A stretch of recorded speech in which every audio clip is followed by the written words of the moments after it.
Military Broadcast Radio, the station that's giving veterans a voice. Find us on the web at mbradio.us. Think of all that time. Every wait in the winter. All those hours no one else saw. Every sprint in the summer. Think of every sacrifice. Early mornings on the levee. Late nights in the film room. Bus rides to playoff games. Every bump in the road. Every moment of ecstasy. Every moment of doubt. Years wondering. Is it all worth it? It's all led to this. Man, I got this. It's a 60-minute drive for a 60-minute game. After all the miles we've traveled, we're almost there. After all the hours we've worked, one more can make us legends. After all that time, this is our time.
Caveman on the line. HG got the stats. No filters, no suits, just facts on blast. He seems like no nonsense guy. Like re-emphasize that for the Saints fans out there on TikTok. Caveman. What did you just say? The rebuild starts right now. Marshawn Lattimore's gone, so the defense, like we're not getting any better. To the left, got the edge and grind. We break it all Get it into down Smith. like What a pass! God damn! Danielle Smith with the game winner! Oh my goodness! And that is why you have Aaron Fry pass the ball in. We roar from the base to the backfield floor. No filters, no fake control. We So really, like you have you have the best quarterback in the league, the best wide receiver in the league, and you've got the best edge rusher in terms of total sacks in the season. And you're 4-7, and your playoff chances are hanging on by it. HG on deck, stats loaded and primed. Reading the field. Let's make it interesting. We're making it interesting. Come on. Give us the freaking one. Breaking down ball like a heat wave blade. Oh, let's go! Oh, no. For the business! He's not for the business! We see through the hype. Call out the feed.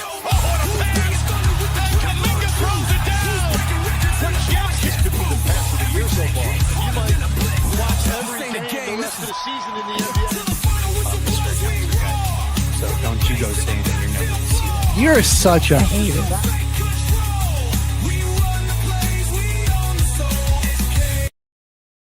The station where our veterans' voices are heard, MBR Talk.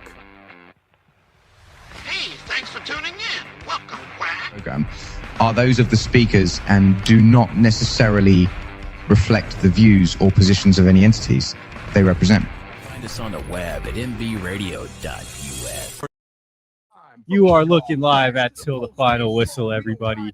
HG and Caveman in the house. Back for another episode of the Football Frenzy. Man, we're all in a good mood in the studio today. Saints are on a bye week. Broncos got a huge win. That we'll Massive get to. W. Mohawk's already in the chat calling Bo Nix the GOAT. We just want to remind everybody here at MBR, we got our sports show. Me and HG love talking ball all day long. But don't worry. Don't ever forget, that military broadcast radio is all about helping out veterans and teaching you guys how to have your own show. So go check out the page, check out what we got to offer. We got a lot of different things. We work with a lot of different companies right now.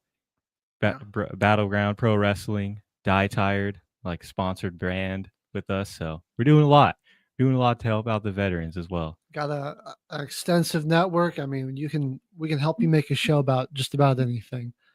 So that's right. That's the first step is just going there with the website and checking this out. We'll get you taken care of. So maybe you can get your own sports show if you like talking sports as well. Well, Caveman, let's jump into a crazy weekend of college football and NFL. We had a lot of insane finishes, a couple more upsets, big shakeups to the top 25 again here. This didn't happen in the top 25 matchup, but I got to give a shout out to Missouri running back by the name of Ahmed Hardy, rushing for 300 yards in a huge game against. Is he an upperclassman? I believe so. I think he's a junior this year, maybe a senior. Oh, actually, he's a sophomore. Okay. Wow. So he's still probably got another. He's got some time to make a good case for himself. Another year or two. I mean, that was a Heisman type performance. I don't know if he's actually on the radar of Heisman voters, but he should be after that. For the next season. Where do we want to start in the top 25 rundown?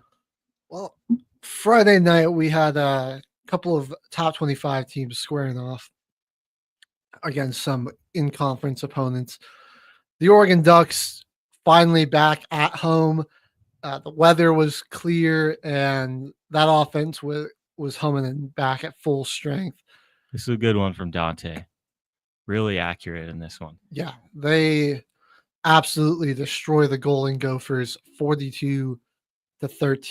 27 of 30 for Dante Moore with 306 and 2 touchdowns. And then Louisville, man, having a bit of a late season collapse. They drop another one, this time at home to the Clemson Tigers. Clemson not having the type of season that they wanted, but big win here against the Cardinal. Big time spoiler. Yeah. Gives them a shot to win one more game and be bowl eligible. So they got 2 more shots at winning a game. They end the year at South Carolina, but they also have a matchup with Furman in between that. So pretty likely that they can get bowl eligible. That was a pretty huge win. They still got a chance to end their season above 500. I'm envisioning a 7-6 finish in Clemson. Get a bowl win.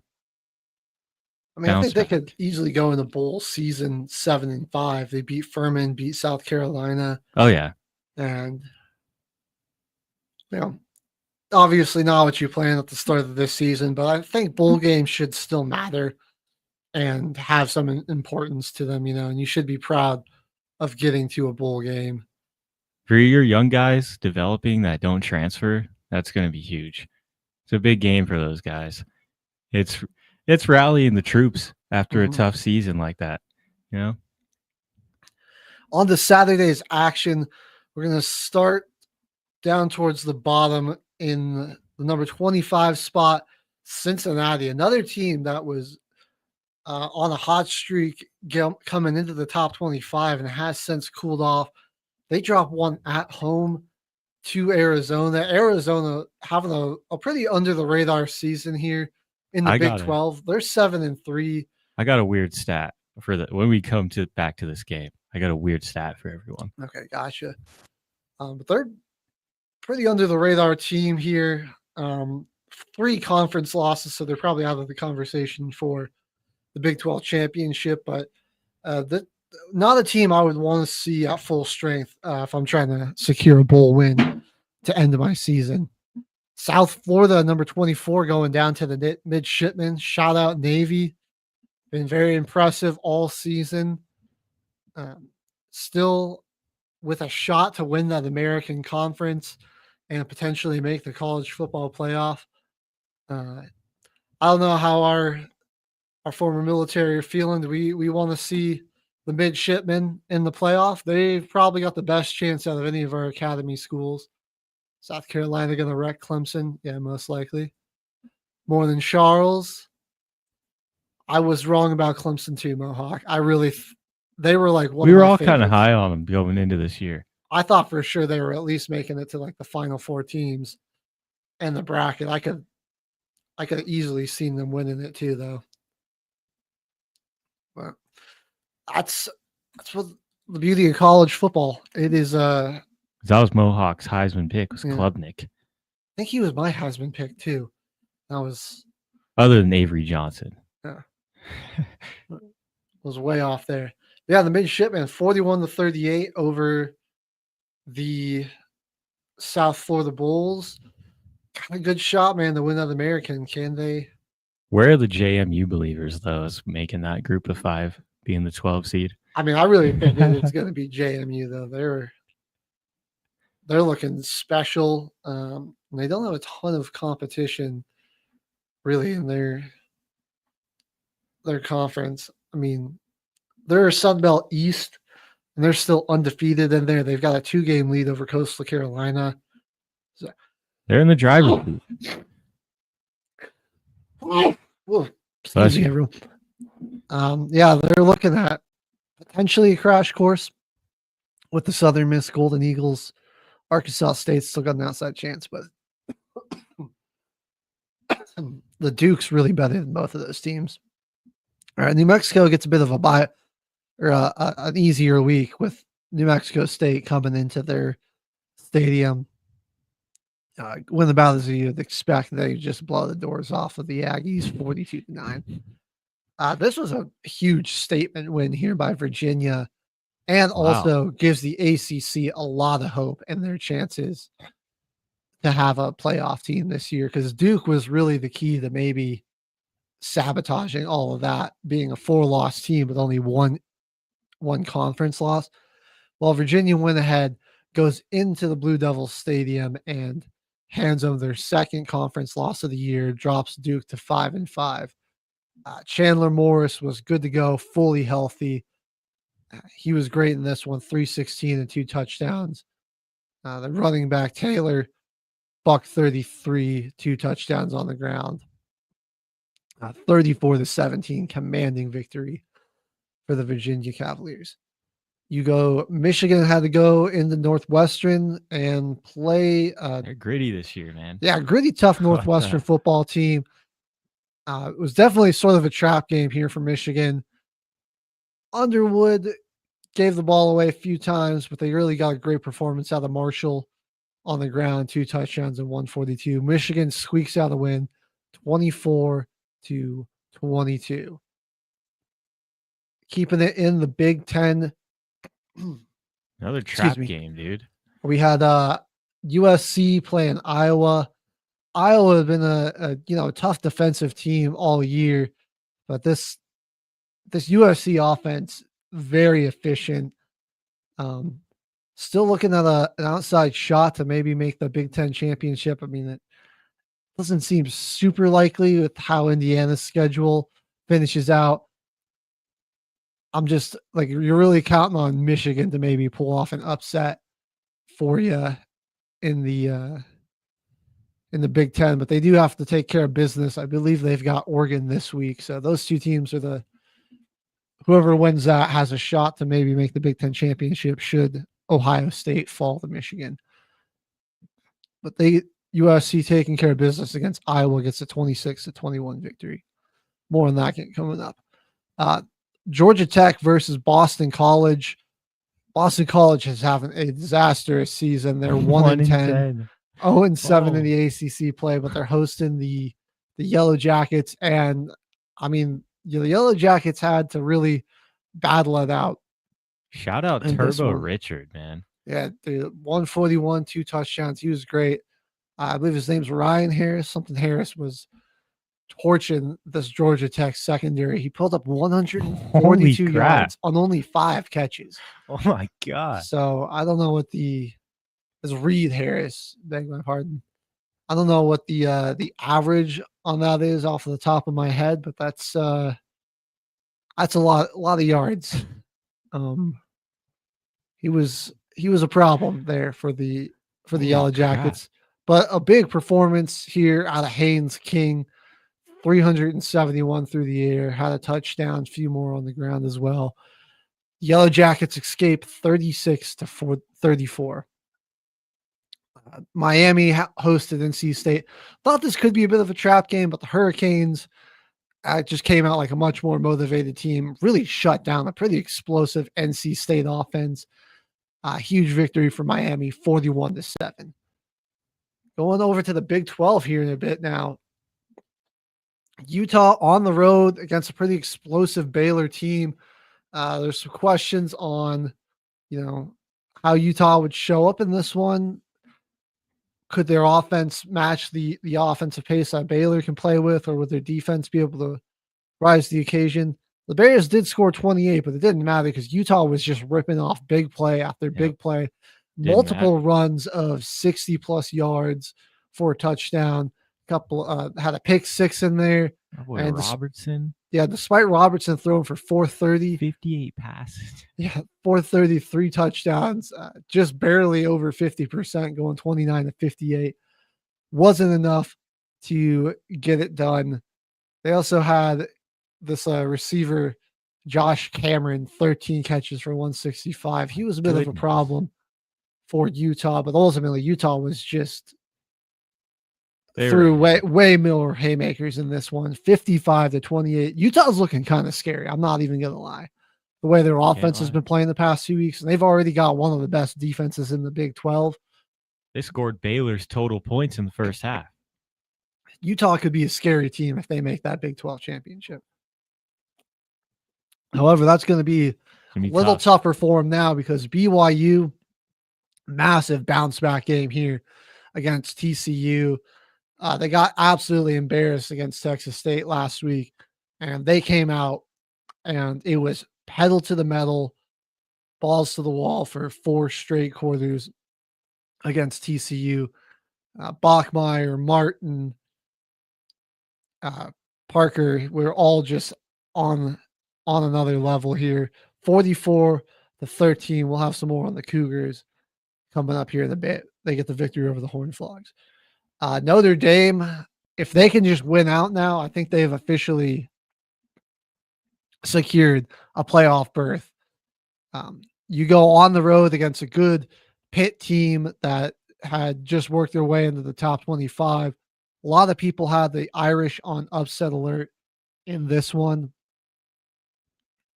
And instead, they come in there and just dominate Pittsburgh for 4 straight quarters. Carr, Jeremiah Love, Malachi Fields, all just too much for Pittsburgh. And then that defense for the Irish shut down what had been a very good Pitt offense up until this point. Got the best player in college football on your team. Yeah. Number 4. He's probably Heisman favorite at this point, right? I mean, imagine he's got to be. He's got to be. I think it's between him and Mendoza. But yeah, smart strategy. Just give the ball to Love 23 times, let him do the rest. But huge road win for the Irish, 37-15 over Pitt. Ole Miss got into a bit of a battle here with the Florida Gators. Florida came out, gave them a very spirited effort, but a big defensive performance in the second half by Ole Miss, shutting out the Gators, and they scored 14 points unanswered in the fourth quarter to come away with a 10-point victory, 34-24. Kawan Lacey of the Rebels, man, this guy he's special. 31 carries, 224 yards, and 3 touchdowns. Vintage carry job by the running back there. Texas Tech is continuing their dominance over the Big 12. UCF comes to their building and they just stood absolutely no chance. 48-9 is your final for the Red Raiders. Georgia versus Texas. This was a huge game for Texas because this really was probably for their season and the chance to make the college football playoff. This is a big one. Had to go into Athens, and I mean, they got outplayed, outcoached in nearly every facet of the game. Georgia just let's just say they got their asses kicked. 35-10. Georgia was the way more physical team, way more creative in their play calling.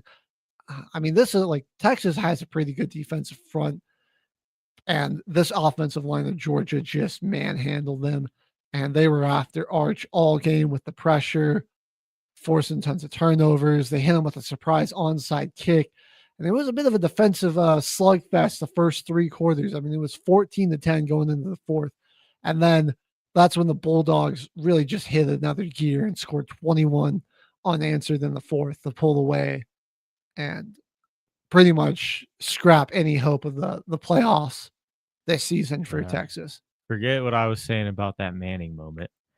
It might come next season. With this win, Georgia getting a big win against the Longhorns and Bama dropping their first SEC game of the season. The Oklahoma Sooners come in there and shock the Tide, who were kind of big favorites for this being a top 10 matchup. They come out of there with a 23-21 victory. Bama, a lot of ball security problems. We'll dissect that here in just a minute. This is an interesting question. You guys think Lane Kiffin is coaching in the NFL next year? Honestly, probably not. I think he probably stays at Ole Miss. I'm leaning towards him staying at Ole Miss. I just think he's got a really good thing going there. Tons of money, opportunity for money, and a lot of program success. You got a young dude, yeah. Chambliss. I mean, that's your guy moving forward. Get him into the league for sure. I like Kiffin as a coach, but for me, he always just seems like one of those guys that's definitely better as a college coach. I just wonder how he would translate to the NFL, That's very true. I think for his best interest, he would probably stay in college. That's just where I think he'd be more successful. Use your recruiting to get a good team around Chambliss. You don't win that natty this year, watch out for Ole Miss. They could build a pretty nasty squad. Right. Now, you want to talk about somebody making a good case for their Heisman moment. This has to just shoot him back into the top 3 conversation. Marcel Reed, the Texas A&M Aggies at home, were getting absolutely mollywopped, stunned by the South Carolina Gamecocks. They were down 30-3 at halftime. And they came back and engineered the best comeback in school history and one of the largest comebacks in college history, coming back down 27 to win this game 31-30. Marcel Reed was fantastic. We'll go over his vintage performance here in a moment. And then to round out the top 25, our other 2 undefeated top schools in the country took care of business at home against some bottom feeders in their conference. Wisconsin was unable to beat Indiana. Shocking, I know.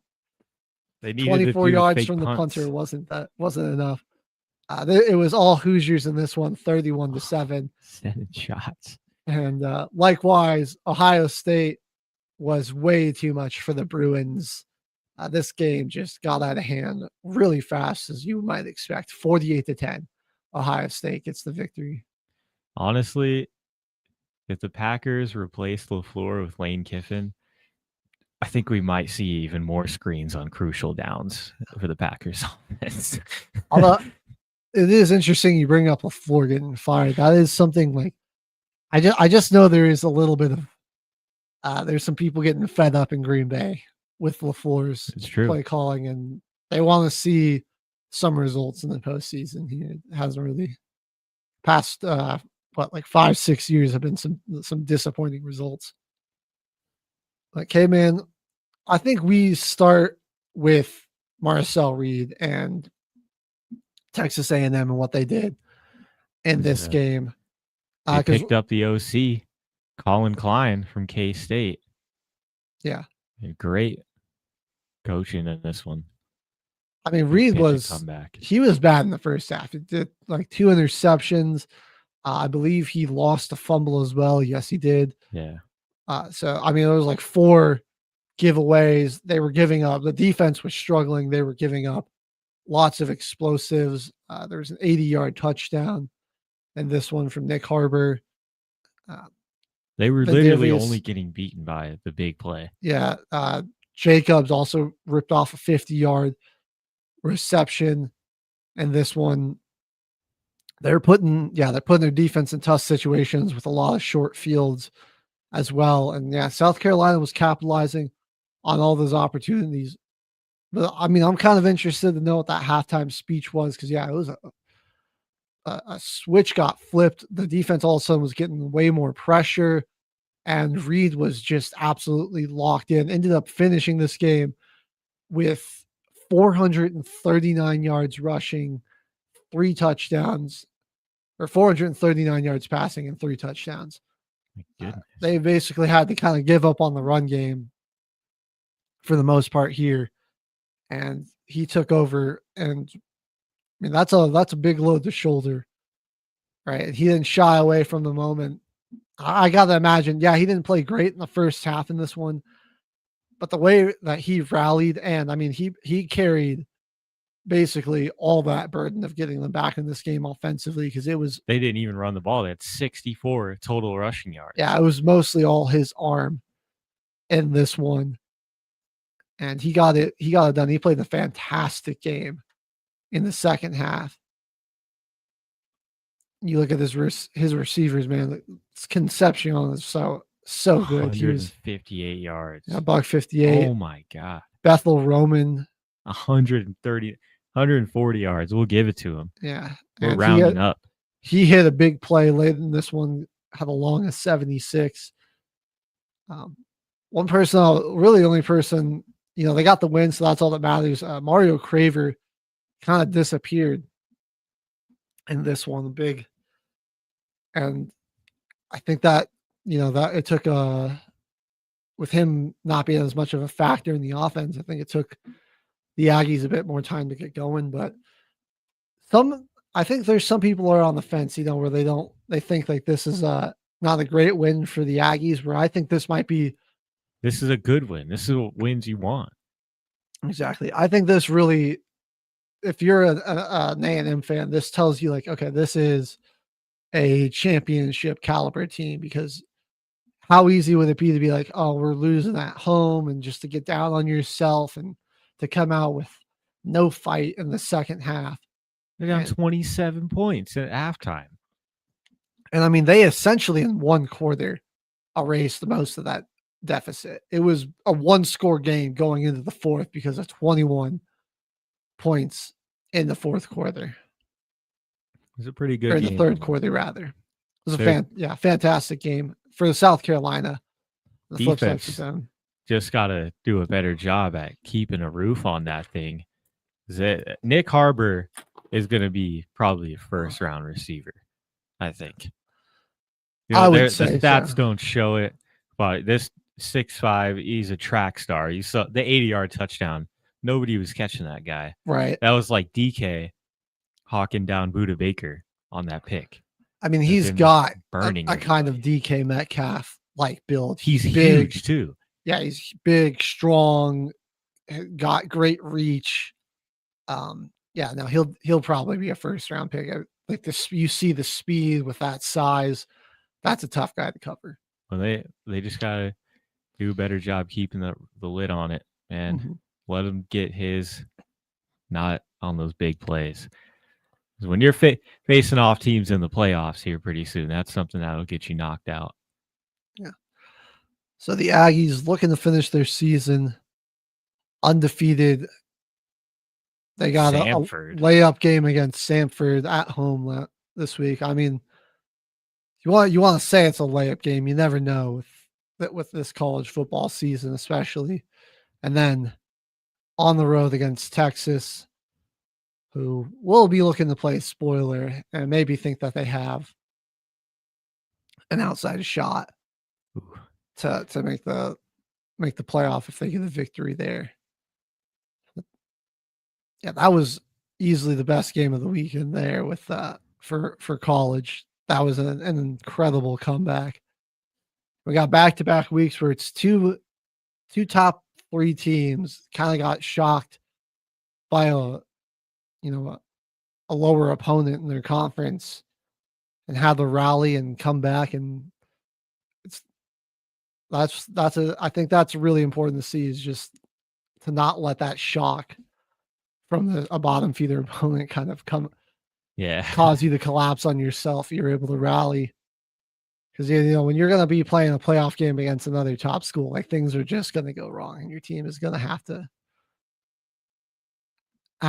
regroup and figure out a way to come back from that. That was the most accurate representation of like bend, don't break mentality that we've seen that we can put on the show here. 27-point deficit. Well, you mentioned you had a stat about this Arizona Cincinnati game. I'm actually kind of dying to hear It's actually what that is. It's not really a stat. It's just kind of the fact of like, if this team beat BYU, which a game that they completely let slip. They were winning the entire game until it got led to overtime, fourth quarter drive by the Cougars. And they let this one slip. They're like completely outplayed. Bachmeier was forced to throw 2 interceptions against Arizona. But it was a tough game. It was a trap game earlier in the year. Like they could honestly be in the driver's seat if they did not not let that one slip to BYU and get pretty much ran all over by Connor Wakeman and Houston, because they were just calling QB draw. That's pretty much Houston's offense this year, is QB draw with Wakeman. Back-to-back losses against the 2 Cougars of the Big 12 really is what played a huge role in Arizona's fate this season. They've been a really good team, and both of those games were well within their means to win.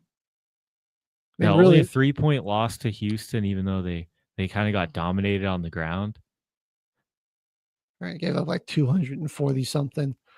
I think Fafita's played pretty well this season. I mean, really, their only bad loss was they got blown out by Iowa State on the road. Yeah, and they're not what they used to be. 3-4 in the conference. Oh, geez.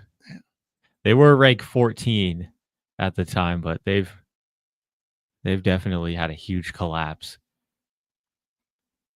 But we'll see what happens in the future for Arizona football. They got a huge game coming up tomorrow. They're playing at UConn in NCAA men's basketball, so I'll be sure to give everyone the pregame on that tomorrow morning on the regular show.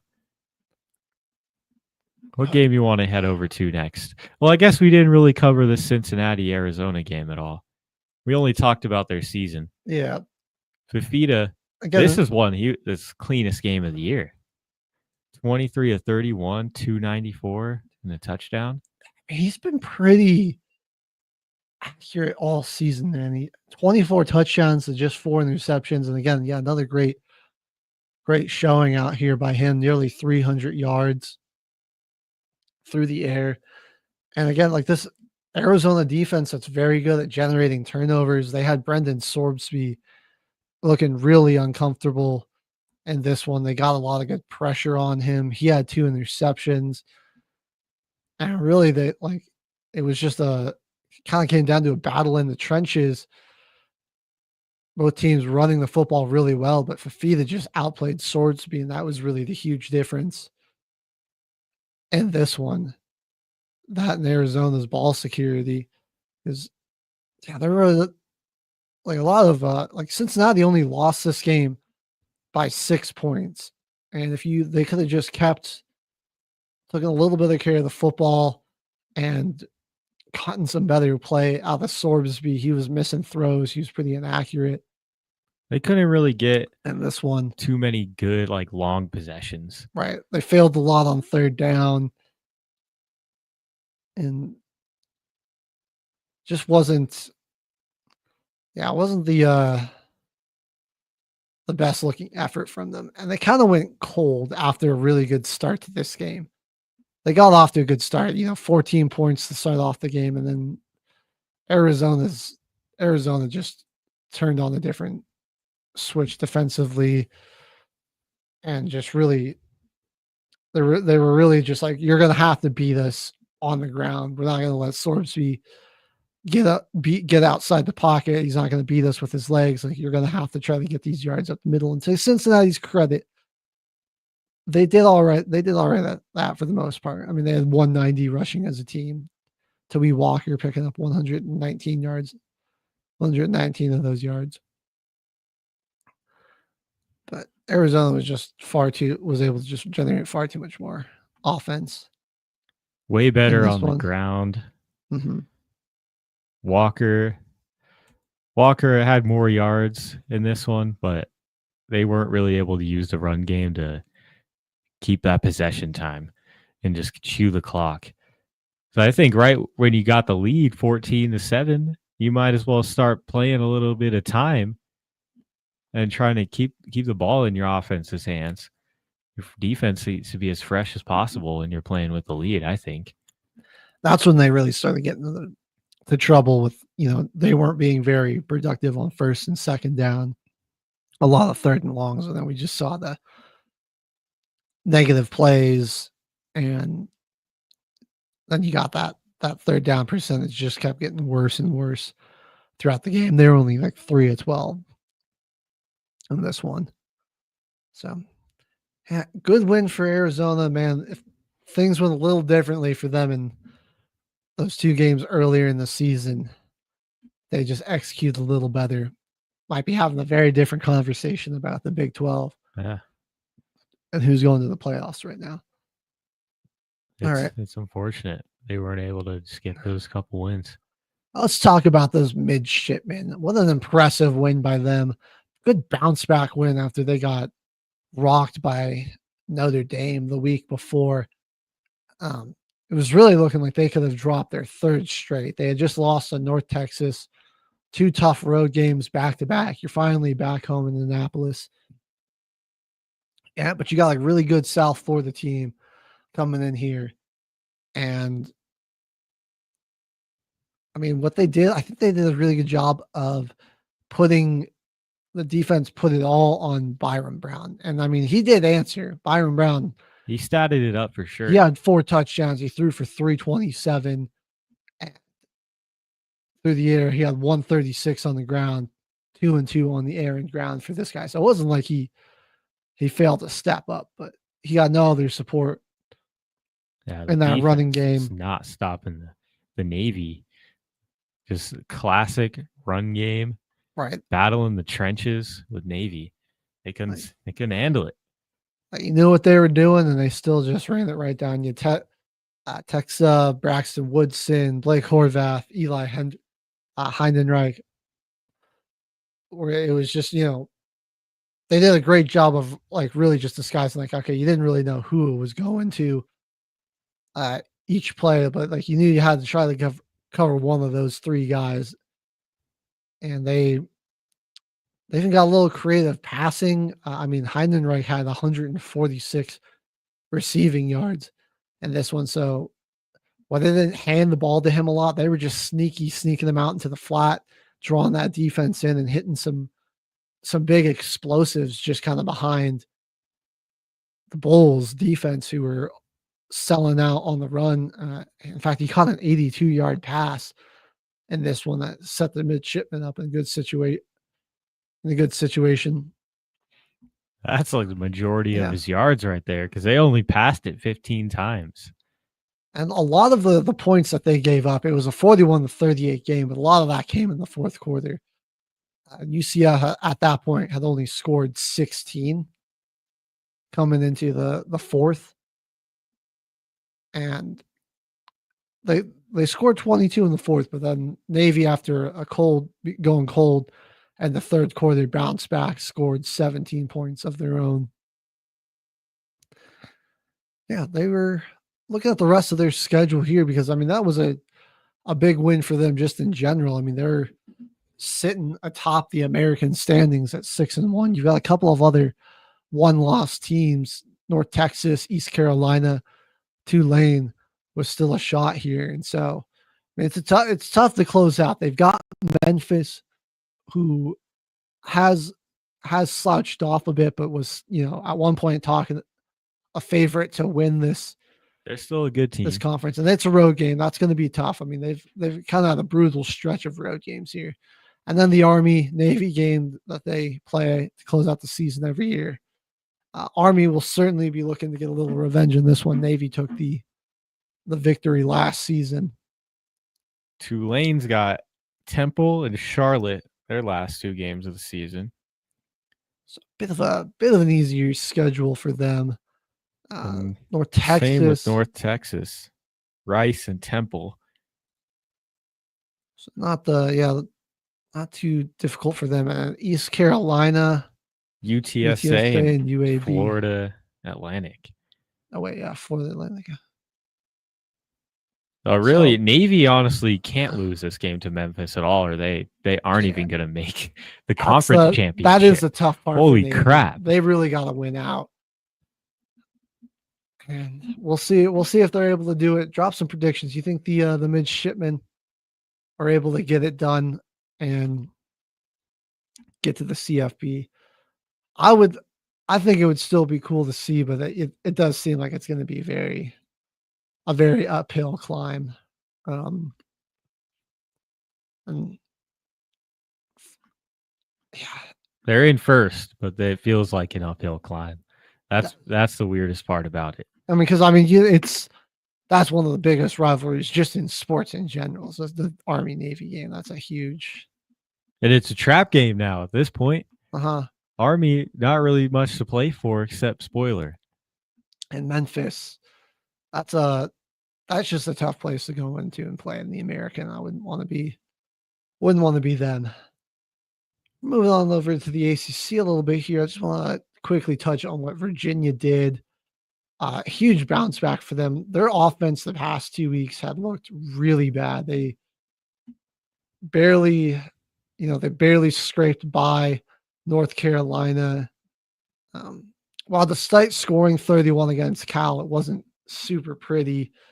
They got into a dogfight with Washington State. They were, only scored 9 points at home and lost badly to the Demon Deacons. So this looked like a team that was kind of on the verge of a collapse after that Demon Deacons loss.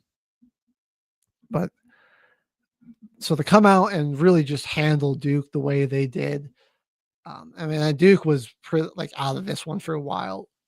14 of their 17 points coming in the fourth. So, this game was over. You're looking at 31-3 going into the fourth quarter. Like Virginia was.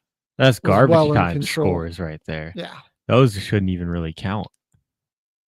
So Virginia really was in control this whole game. The defense was great. Mendoza, he was super uncomfortable. You could just see in his completion percentage. He was 18-35. He was missing a lot of people, rushing these throws. I think he felt some pressure or was hearing footsteps pretty early in this one. They got 4 sacks for the Virginia defense, but they hit the QB a lot as well.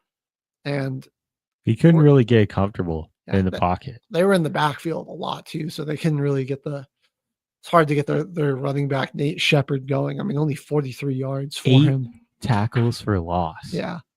Holy crap. And then on the other side of the football, they just dominated everywhere. They had 224 yards as a team, 133 coming from Jamari Taylor, who also racked up 2 touchdowns for him. Chandler Morris throwing for 316, 2 touchdowns. Only thing I think he's got to clean up are the 2 interceptions. He was just trying to make too much happen. But they weren't super costly interceptions, if that makes sense. Like they just, for trying to maybe force something downfield in the double coverage and just kind of not seeing tight window throws, man. Or yeah, it's out of a 50-50 ball. I mean, when you're up that big, you're kind of just letting your guys sling it. I think coaches kind of just using that as film learning experiences for as they move on in the season. For Duke on the other side, man, just look for the future. Darian Mensah's a sophomore. Nate Shepard's a freshman. Let's check out Landon King. He's a senior. Jeremiah Hasley, you might have him for another season. But use this offseason to get yourself some solid receivers and some O-line guys to help out Mensah and Shepard. It's not a bad young group, 4-2 in the conference.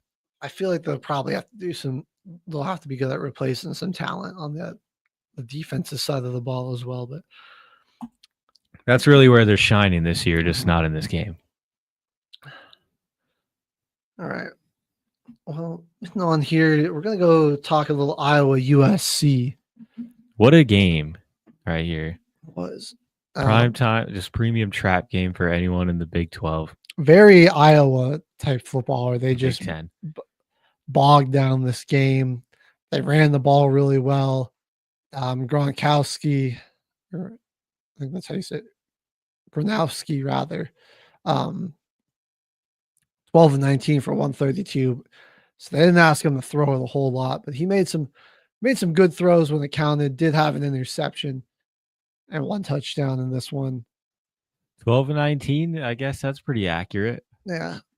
So then was making the throws for the most part when they needed him to. But again, average of 7 yards. Oh God.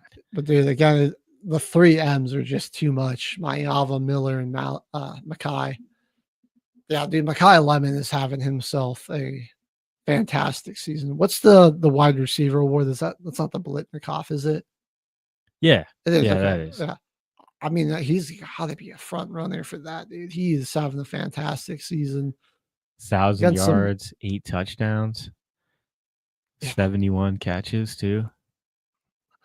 I think you kind of look at him, you're like, he seems like he might be an undersized wide receiver at 5'11", 195 against these corners in the Big Ten, but he's been just carving them up, man. Yeah, nearly 1,100 really yards, 8 touchdowns. He is such a fantastic route runner. That's what I really like about him. He outsmarts the defensive guys. I think that's a big part of it too. It's like, and he's just so crisp coming out of these cuts in this route and everything too. Like he just, it's pretty fun to watch. Think of beauty, really. Then another good game out of Mayava here with 254. He was pretty accurate. And then, man, King Miller was really like 19 carries for 83 yards. He was grinding out yardage for him on the ground. And then they let Byron Jackson vulture goal line touchdowns from him. Byron Jackson. Oh, my gosh. 4 carries on this game. 2 of them were 14 touchdowns. yards and 2 touchdowns. He had a long of 9. On. So it was like they were just going to him on the goal line.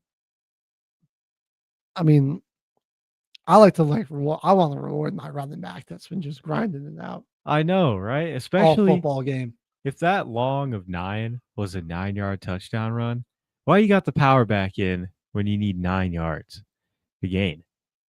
There's still an opportunity to roll out pass, set up something on the outside. Like you could there's a lot more you could do there than just straight up go die hard to the power run. Especially USC. I mean, you got Jaden Mayava. And that Trojans defense pitch in the second half shutout. That was big time from them there. All right. What do you say we take a quick music break before we finish up the rest of our college football rundown, HG? I like that part, and then that sounds like a good idea. So stay tuned with us. We're going to go ahead a quick music break. When we come back, we got plenty more college football to break down and crazy week of NFL action. You're watching Till the Final Whistle Football Frenzy. You're on Military Broadcast Radio. In the proud spirit of America and in the proud spirit of our great country. Just got three things to say. God bless our troops. God bless America. And gentlemen, start your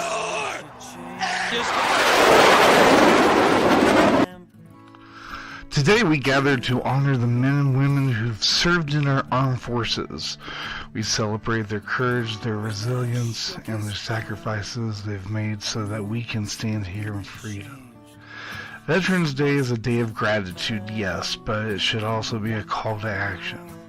Because honoring veterans is just about remembering their service. It's about truly listening to their stories. It's about giving them a voice, not just a day of thanks, but a platform, a mic, and a listening ear every single day. For too long, veterans have come home from battles on foreign soil, only to face silence here. They've returned to a society that says thank you, but often doesn't know how to truly engage with them. But we can change that right here, right now. You see, when you hand a veteran the mic, you're giving them something beyond words. You're giving them a connection, purpose, and the space to share what it means to serve, to sacrifice, and to rebuild. You're giving them the chance to turn their thoughts, sometimes haunted and heavy, into words that cannot heal. Because when veterans speak, they don't tell their own stories. They speak for others who might be willing, struggling in silence.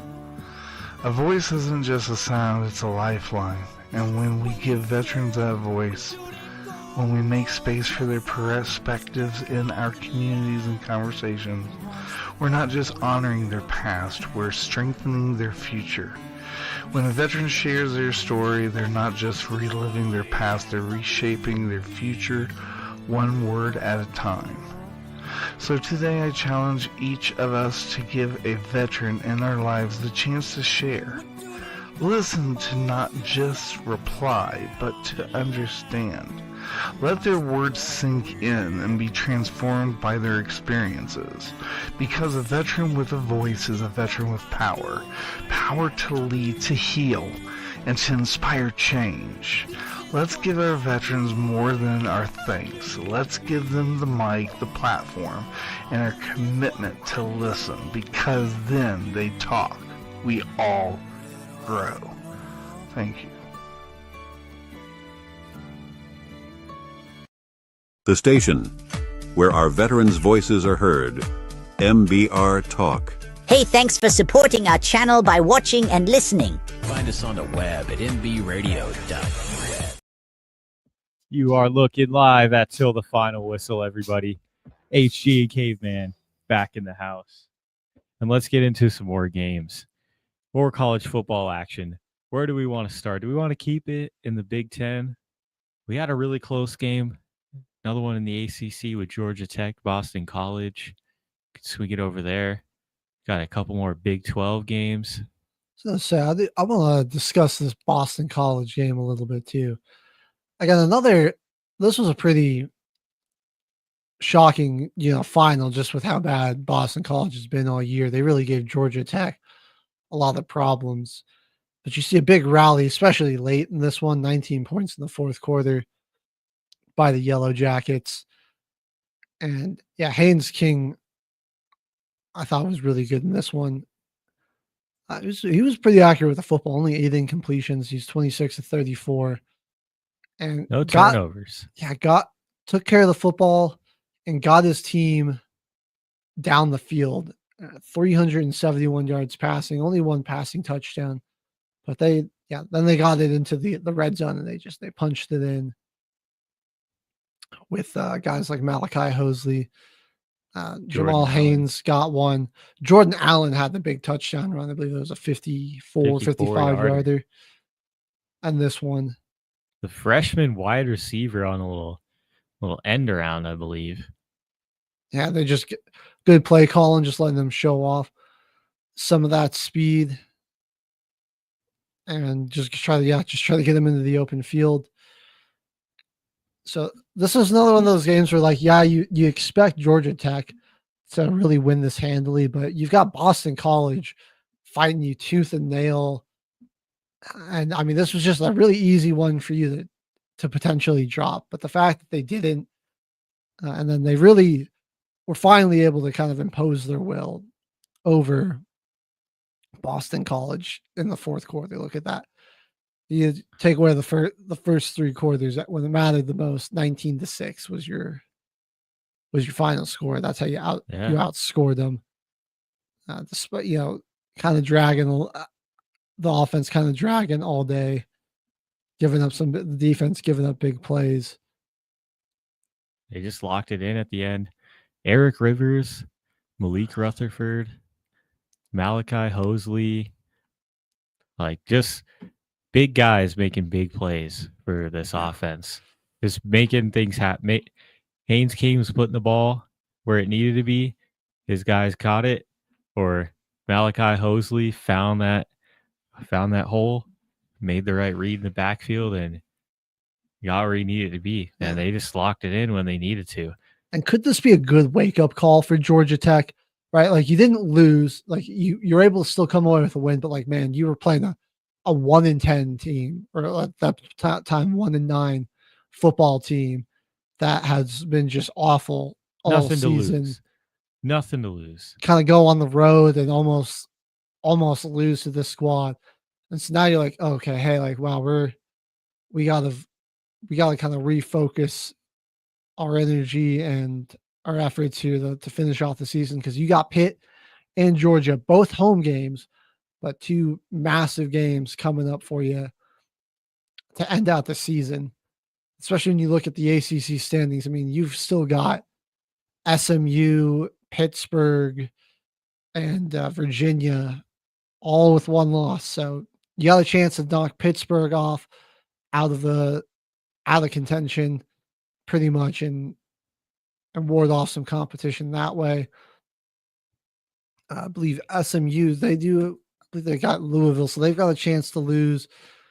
But you got to imagine, like, yeah, you've got the Bulldogs coming to you, but that's still a very good team. I think Georgia Tech really could beat them this year, though. I mean, that's going to be, like, this is a better team than what Georgia Tech had last year, and that game went to 8 overtimes. So their offense is honestly so much different than it was last year too. They were more run first. Mm-hmm. Like this year, they're letting Haynes King go out there and throw it 34 times and still get that ground game active too. Their offense is, I think, really entertaining. Tech's got a pretty good offensive line. I think what's going to be key, they're going to have to really handle this Georgia front and win in the trenches. Yeah, like in this one, Georgia's going to, like what Georgia did, and they just kind of big bodied out Texas. I mean, you're going to have to be prepared to play a very violent football game. And who's going to be more physical wins a football game. Win those battles in the trenches. But I honestly... Big performance by the Yellow Jackets. I think it was a good wake-up call for them to nearly lose that football game. Yeah. I think probably prediction, Boston College was predicted to have a little bit better of a year than 1-10. They got a lot of skill guys that kind of went off in this games. Reed Harris is a sophomore. Turbo Richard, he's a sophomore too. Maybe these guys hit the transfer portal at the end of the year, because it was kind of predicted for them to be a little bit better than they were. And like, they're putting on some showings, even though they've lost 10 games. They haven't won a single conference game, but like, these guys are still getting theirs. They could potentially get poached. Well, to keep it on one ACC team, let's go over the Pitt's game against the Fighting Irish. We mentioned Notre Dame was just a force to be reckoned with. The best player in college football. Yep. That spin move on his 56-yard run, that's his Heisman moment right there. That was like a Barry Sanders cut, HG. That was insane. It's unreal the way he can move.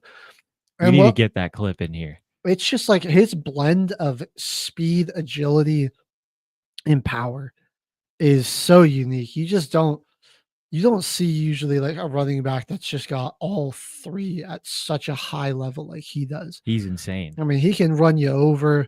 He'll hurdle you, hit you with a crazy spin move, juke you out of your socks, and then you get into the open field, and I mean, you're not hawking him down. He's going to take that to the house if he hits that second level, if he gets behind the defense. It's very rare that somebody's fast enough to catch him.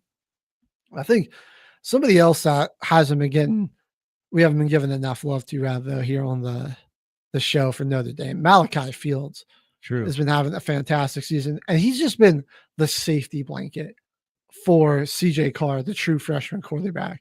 And I think that is incredibly important to have, is like he has just been making himself available for that young quarterback and giving him a sense of security when he drops back to pass. I think that's just so like Carr's had himself a pretty solid season.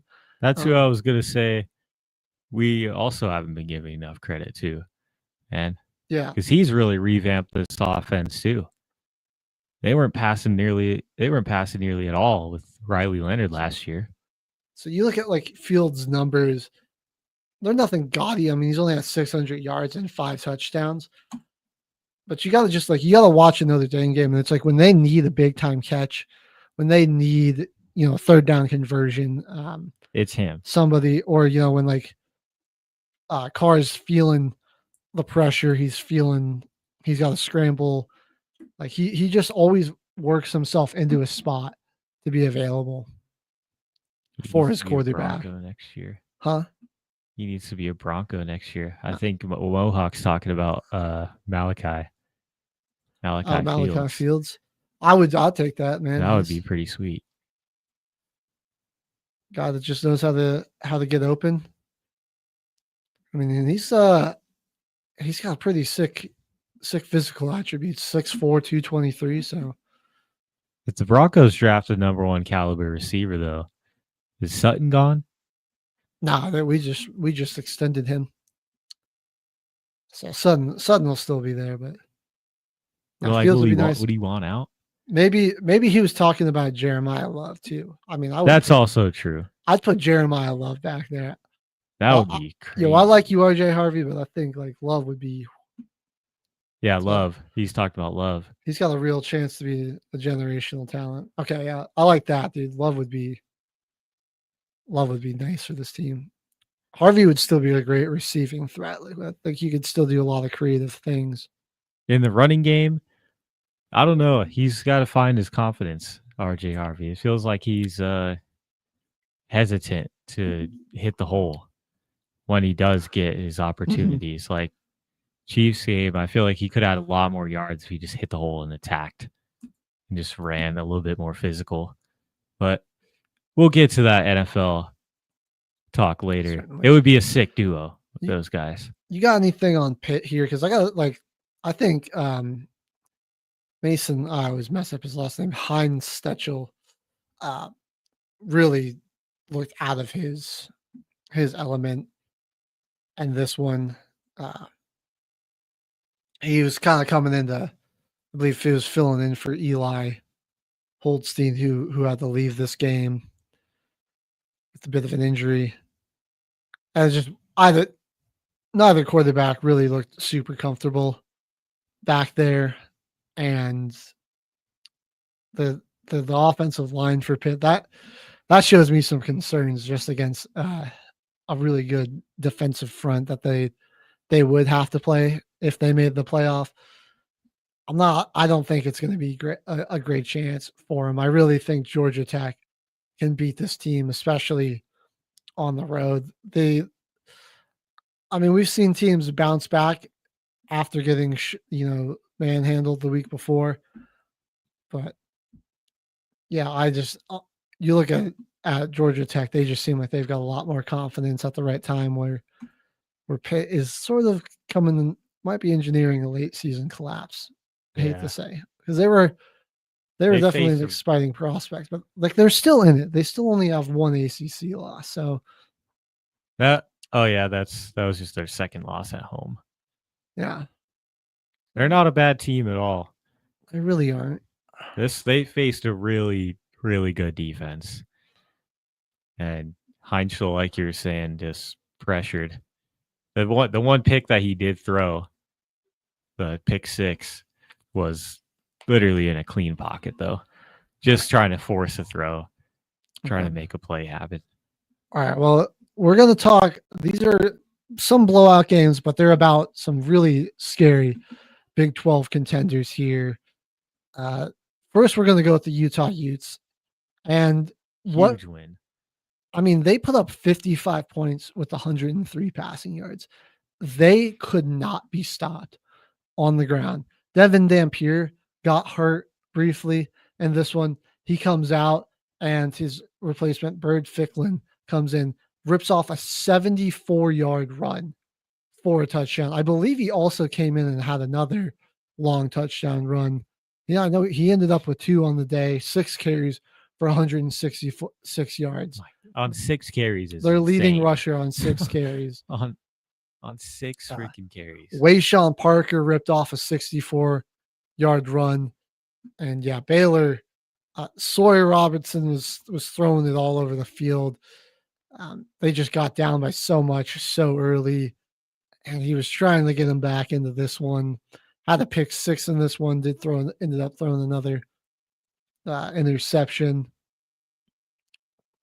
and that was a pretty big pick 6. Elijah Davis ended up taking, I think, 60 yards even on that one.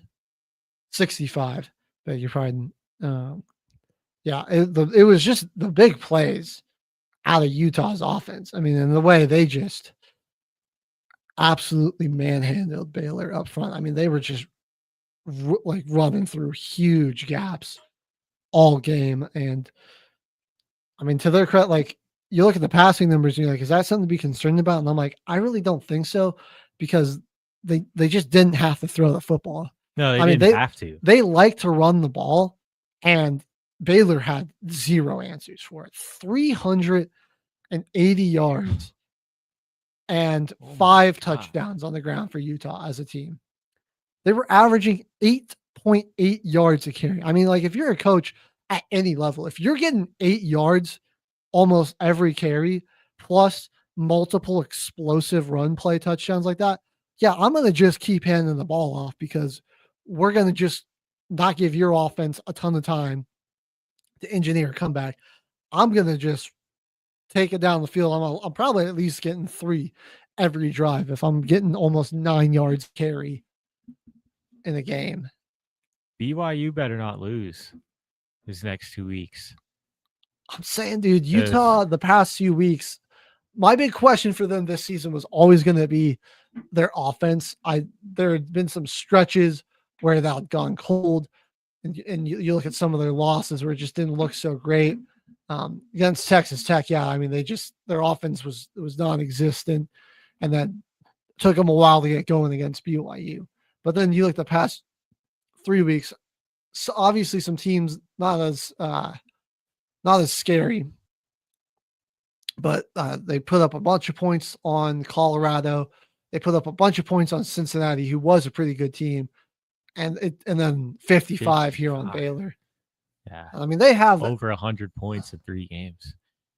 It's insane. I think the big performances against Cincinnati and Baylor are what are sort of starting to give me some confidence in this offense, because you look at it, like they have been scoring a lot of points in games. I mean, like 43, but that's against UCLA, like 63 against Cal Poly, 48 and 42 against West Virginia, Arizona State. But like you look at then they play some top tier competition. That was when the offense would go cold. But I'm just starting to feel like it's looking a lot more consistent, and the defense is playing at another level. I just think they could really, like they're turning good defense into offense the past few weeks.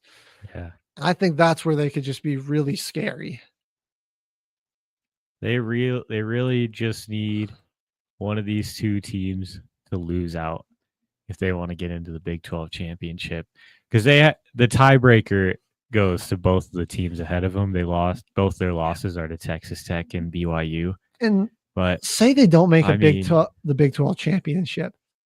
You got a really young quarterback. There's still an outside shot. Maybe they make the that college 12, football playoff, top 12. dude. I mean, they're just behind Vandy. Who's Vandy got to close out? I mean, Vandy could go down to 3 losses. They lose to Tennessee. We'll see if SEC bias comes and plays a factor there. Notre Dame might, but definitely has to win out. They got Syracuse, Stanford.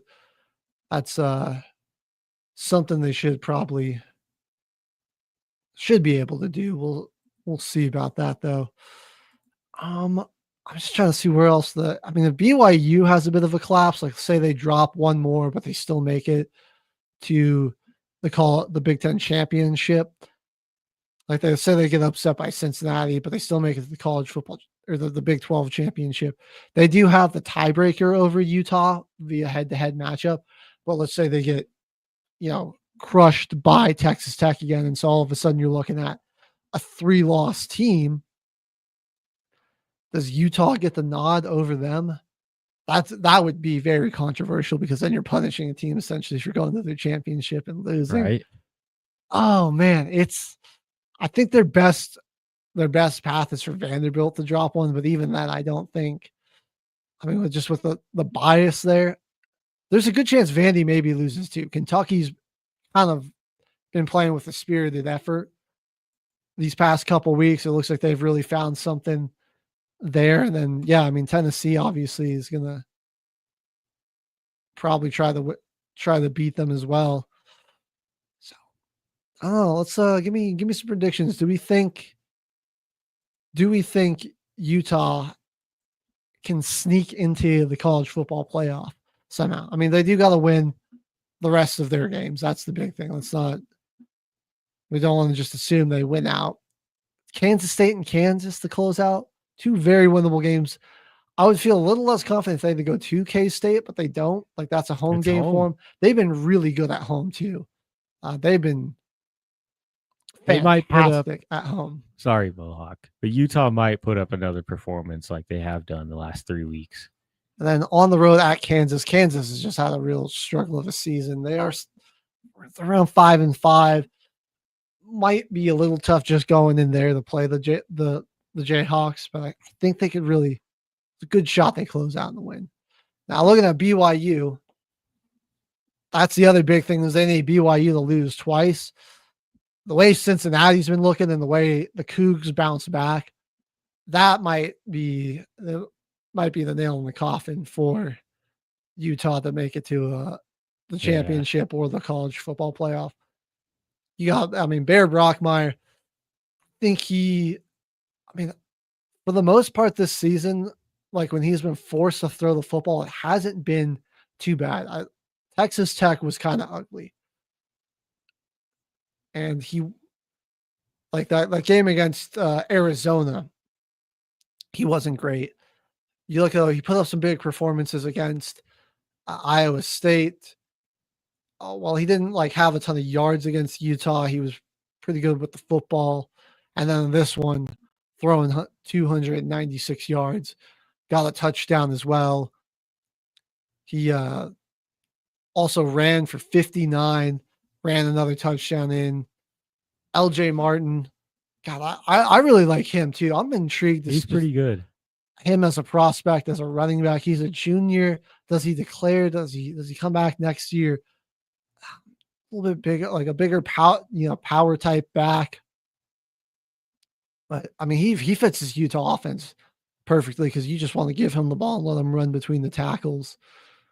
And I'm gonna be honest, going into this, I thought there was a decent chance that TCU could upset BYU just coming off of that shocking loss. I thought TCU's had some vintage performances this year. It was a team that, had they not squandered some opportunities, could, maybe be in a very different situation. I thought Hoover, their quarterback, had been playing pretty well all season, but he just was was a train wreck in this one. 10 for 23. I mean, only completed 10 passes. That just shows you how dominant BYU's defense was. 2 interceptions. Yeah, 4 sacks for this BYU defense. I think they got to, I mean, I really think it's possible for them to play like this the next 2 weeks. And it's a road game against Cincinnati, but Cincinnati's been struggling. I think they can go in there, take care of business against the Cougars. And then you finish your season off against UCF. UCF's been just atrocious in Big 12 play this year. So you probably come away with the 2 big wins there. Get your shot again at Texas Tech. They could honestly get a chance. They could get another shot at it. All right, then we got to say, like, thinking about this, like, I mean, even if BYU or Tech loses in the Big 12 championship, I think if both of them make it, they've both got the resume and the performances to be playoff teams, right? I think so. Well, yeah, we'll see. Because I'm like, I'm really looking at Georgia Tech to come out of the ACC. I think that'll be our lone ACC team. Really. Yeah, they kind of closed the door on that. I mean, you're looking at this like will USC have a chance to jump up? Maybe they're hanging back, and we won't really know until where everyone's at in the college football playoff race until the actual rankings come out tonight. We're just looking at the AP polls right now. I mean, like, is there a chance Oklahoma slips out? I think even if they don't, one of those two doesn't win it, I really think they deserve to be in it. Dude, like, both squads have been really impressive this season. I think, like, BYU, their one loss, while it wasn't great, it was to Texas Tech, Texas Tech might legitimately be a national title contender. I mean, I like the top 3. I like Georgia and Ole Miss. Bama's kind of dropped off a bit for me. They've looked a little shaky the past few weeks. I'm still unsure about Oregon. Like, so I look at the top 5 teams in the country. I like them, and then after that, I like Tech. That's fair. That's fair. That honestly, I feel like that's how they might rank it today. Yeah. And BYU, I really think BYU would, like, you put them in there, good chance that just because of how big and physical they are in the trenches, like, that they could shock a team, round 1. Like, they've got a big offensive line. Definitely. They love to just run the football. I mean, like, they can play a style that could just be really frustrating. Say you give them a team like heck, maybe Oregon or even like Ole Miss, like teams that like to kind of be explosive. That's a game. Big plays on their offense. That's a matchup that those teams don't really like. Right. Like that, they play a style of football that can really frustrate, an air raid style offense. Yeah. I see what you're saying. That you're making a good case for the Big 12. I like it. They better watch this podcast when it goes up. I think they really they deserve to have, 2 teams out there.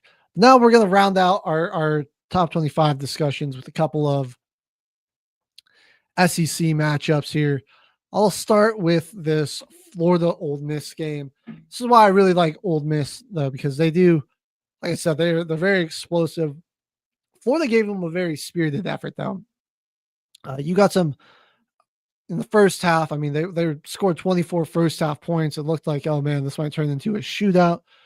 Ole Miss, while they've got a really solid defense, I have never really thought it was the strong point of their team, but the defense was really great in the second half. And then they just got behind Kawan Lacey. I mean, Chambliss still had a solid game with 301 passing yards, but dude, the 224, 24 yards, 3 touchdowns. Kawan Lacey is, I mean, as a sophomore, he's already a top 10 back in the country, I think. Easily. maybe top 5. I mean, I'm hard pressed to think of 5 guys better than him. Just like what he's been able to do against his level of competition. It's such a young player, dude. I mean, he is 3rd in the country in rushing yards. You look at the guys ahead of him, like Ahmed Hardy, who, yeah, obviously he's a beast. Jeremiah Love is just behind him. You've got Emmett Johnson from Nebraska, who's been pretty solid.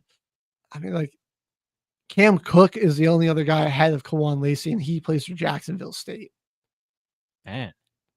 Like Lacey and Hardy, Love, they've been doing it against really great competition. I like blank on his name from Texas Tech, Cameron Dickey. I like him too. He's probably up there and around my top 5, but yeah, it's hard to as just a sophomore. I mean, I'm hard pressed to think of 5 running backs better than Kawan Lacey. Let me know if I'm crazy, if you disagree with me. I don't think you are, HG. I think he's one of the guys. Mohawk chiming in here a little bit. I think BYU would have to win conference to get into the playoff. Yeah, that's what I'm worried about, Mohawk, too, is like I think they're not going to reward them for that. It's like they've been, I mean, if your only 2 losses are to Texas Tech, though, this season, like it just, I mean, like at that point, it would be better for them to not make the conference championship game. Like essentially, you'd be like, I feel like they'd have better chances of being just a 1-loss team that didn't make their conference championship. Yeah. Texas Tech. Yeah, it's that they got an oil tycoon, dude. They're putting that money to good use. All right. You can't argue with the results. But yeah, Old Miss is definitely looking like a contender for me. I mean, what a crazy story with Chandless, the Division II transfer. He's probably, I mean, just because of all of his years in D2, he's a senior now, so he's probably going to the draft. I mean, I think he's a great dual threat quarterback. So I think you get him with a really good offensive minded type of head coach. Yep. It is real. See. Yeah. That's what I'm worried about. I mean, we didn't get a ton of SEC bias last year, and I think it was good. Like Bama not banking it being a 3-loss team because they had some pretty bad losses. I think that was a good thing. It was a lot more fair last year. That is true.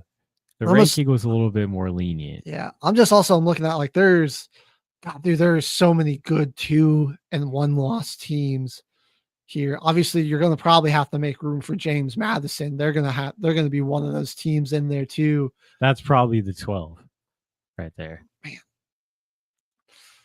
Right. So it makes it even harder for like Utah to make it in because they can't really get that seed. It's going to have to go to another group of 5. Going to have to see how things shake out here.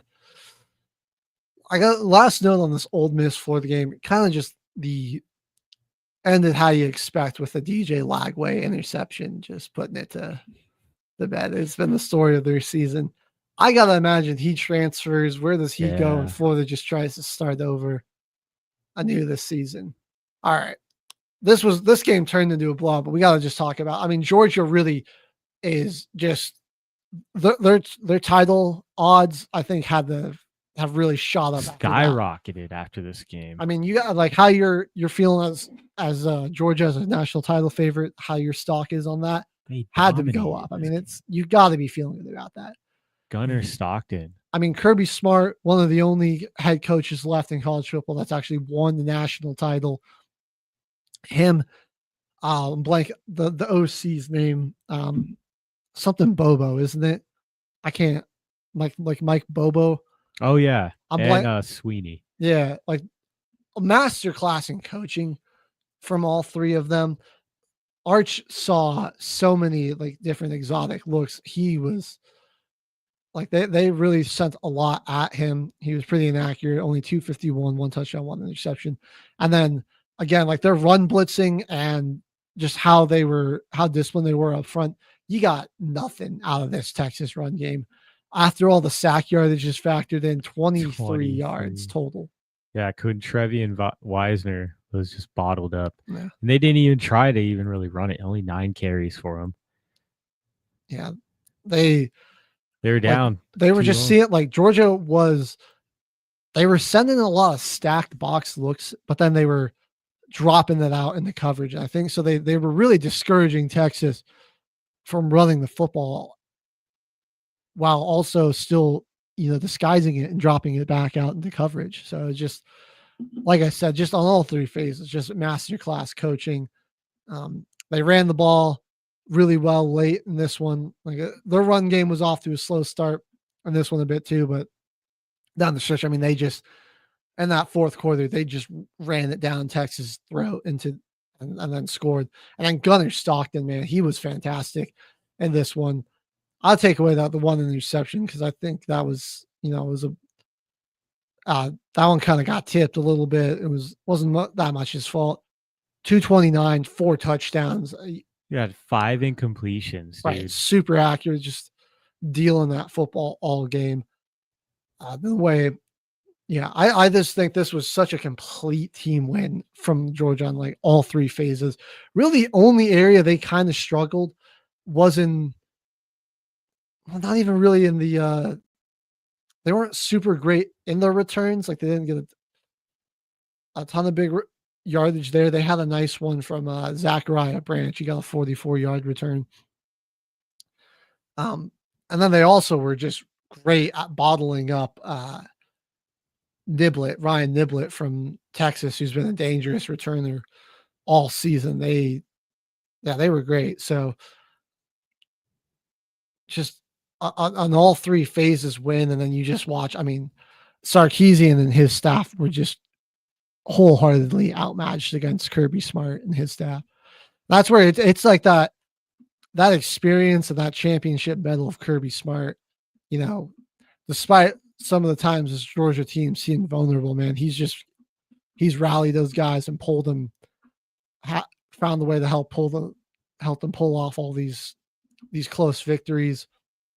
And I think they're really starting to just click on all three phases at the right time, man. You look at that, that game against Ole Miss and now this one against Texas, you're going to have Charlotte. It's going to be a very difficult game against Georgia Tech, though. They got it. Yeah, they end the season with the tough one. That matchup is getting harder and harder. That is going to get your popcorn for that. That might be game of the year, last game of the season. It's going to be up there. I mean, it was up there. Excuse me. It was like a game of the year last year. 8 overtimes. In Athens. Yeah, you had the 8 overtimes.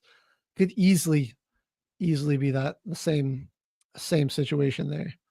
All right, then we got Alabama taking on Oklahoma.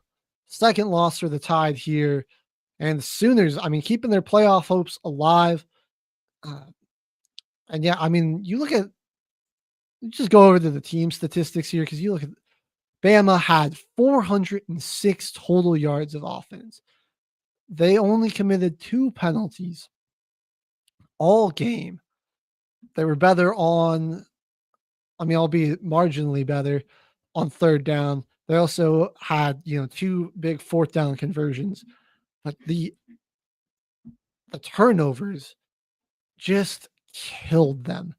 Got them into a 10-0 hole going into the second half, the second quarter rather. They were down 3 at halftime, and then their defense held up really well against Oklahoma's offense. I mean, only 212 yards of total offense for Oklahoma, 23 points. But Simpson looked pretty inaccurate in this one. I mean, he was just missing some easy throws. And then he had the interception. There was a muff punt.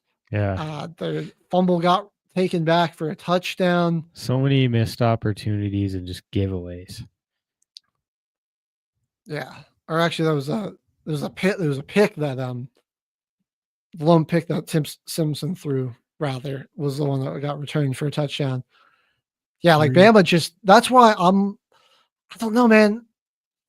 The past few weeks, Simpson was looking like a Heisman candidate early in the year, and now he's just been some had a rough stretch. Inaccuracies. He seems like he's getting a little rattled under pressure too much.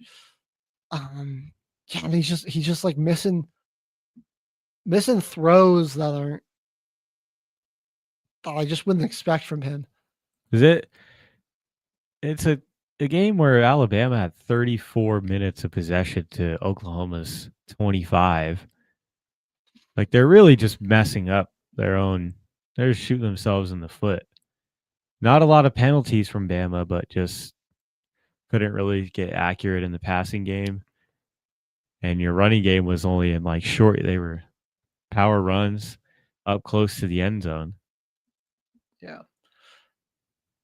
I just think the Tide have been looking shaky. I'm not quite out on them. We've seen them be very dominant this season, and they beat 4 straight ranked opponents in a row. Some of them in some pretty convincing fashions. Tennessee, Vanderbilt. Yeah, this one's just a tough loss. And then it was just like barely escaping South Carolina, LSU. If their offense wasn't so anemic, could have probably won that game against them. And yeah, they outgained Oklahoma by almost 200 yards in passing and just total yards. Right. How did they even lose this? I mean, you've end the season, Eastern Illinois, trap game at Auburn. Like that. I know. They got the. That's not an easy game to end the year. I just feel like, dude, if you drop that one against Auburn, now we have to start having some uncomfortable conversations. If teams like Utah and BYU, Virginia, Michigan, USC, if they're all sitting at Miami, even if they're all sitting at 2 losses, like, I mean, come on, are we a Bama team that's been on the decline? Are we really going to just like put a 3-loss Bama team that's been struggling to end the season in over some of these squads? I think they're going to let it. I think Alabama stays just because of their conference record or their conference schedule. At Georgia, Vandy, at Missouri, Tennessee, at South Carolina, and then LSU, Oklahoma. Big news from Joel. Nearly. The Roku is fixed for anybody that kind of watch on Roku. Any Roku viewers, it's all up now. Hey, Strain, hope you're enjoying your cruise and having a relaxing vacation. I don't really know. I think he's back. Oh, really? Okay. I think he's back in town now. Nice. Well, I hope you enjoyed it. Having fun. Yeah, nobody deserves a vacation more than him. I'll show you some of the pictures he was taking on Facebook when we were on break. I saw the one with the dolphin. That was. Oh yeah, that one was cool. That was cool. That one was cool. Yeah, I mean, let us know, man.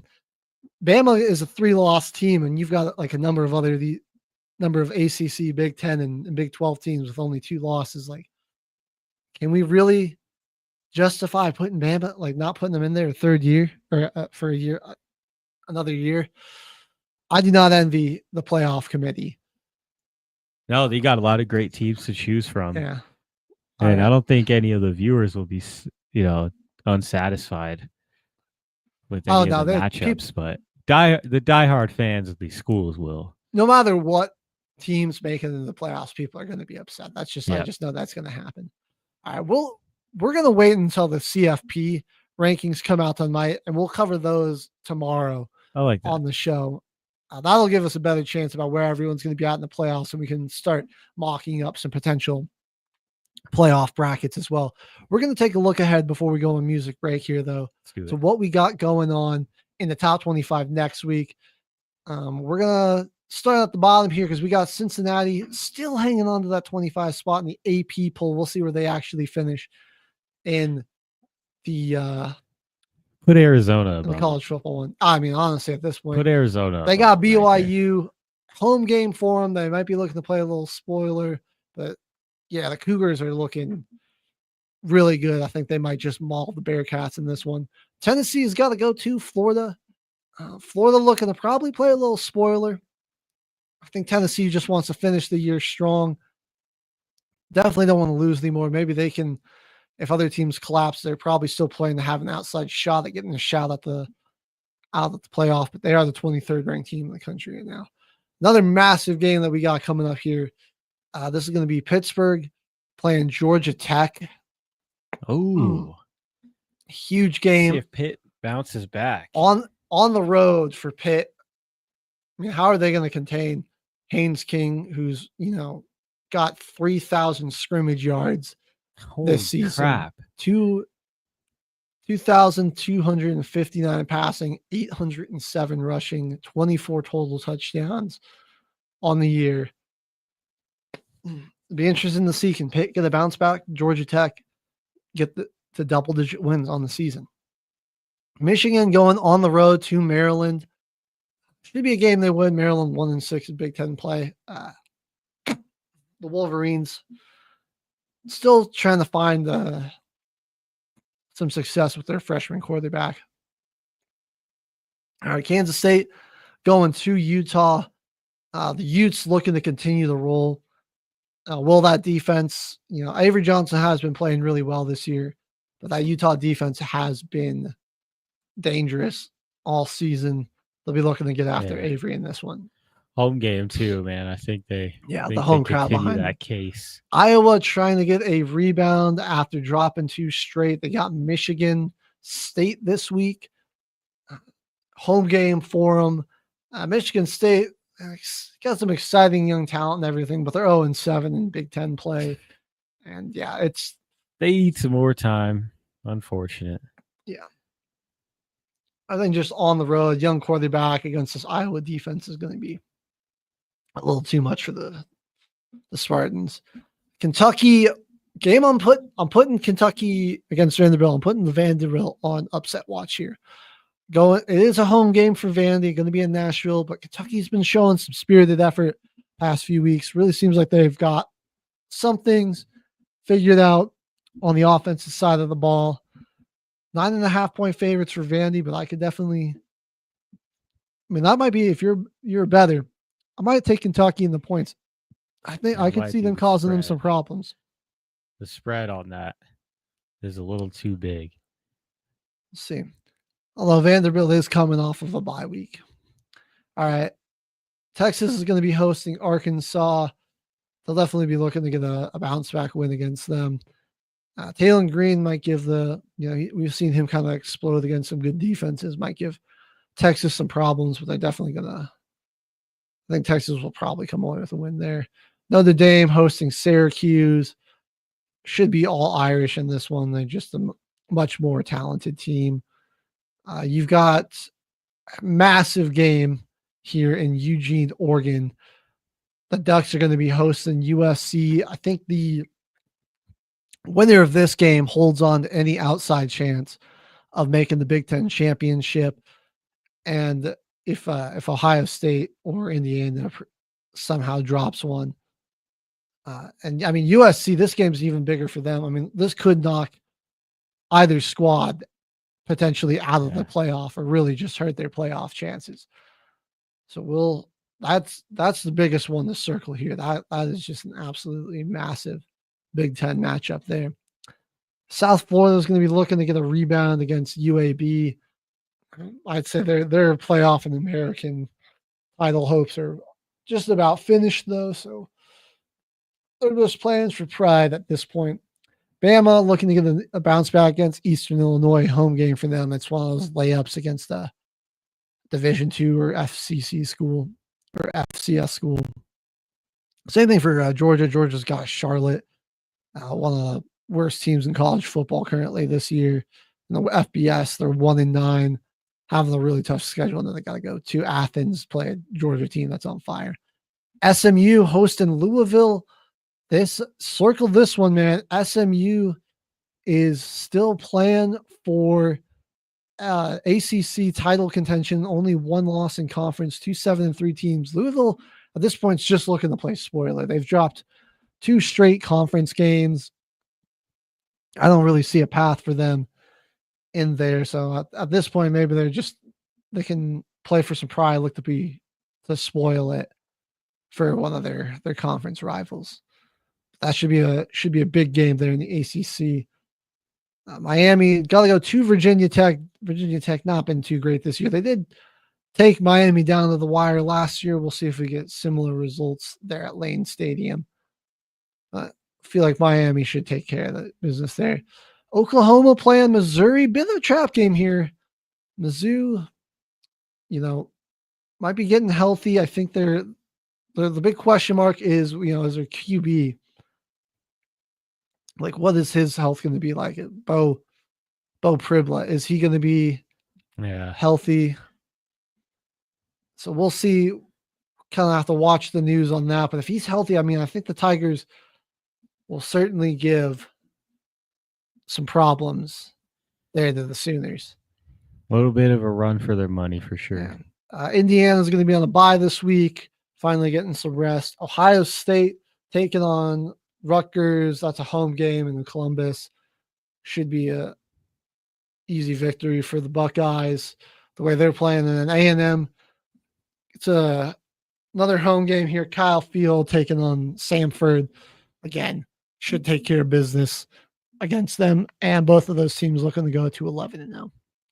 All right, well, let us know what matchups you're looking forward to next week here in college football. We're going to go ahead, hit another music break, and get some refreshments, get reamped up for some NFL football, and break down what's coming up there. So you're watching Till the Final Whistle, Football Frenzy here on Military Broadcast Radio.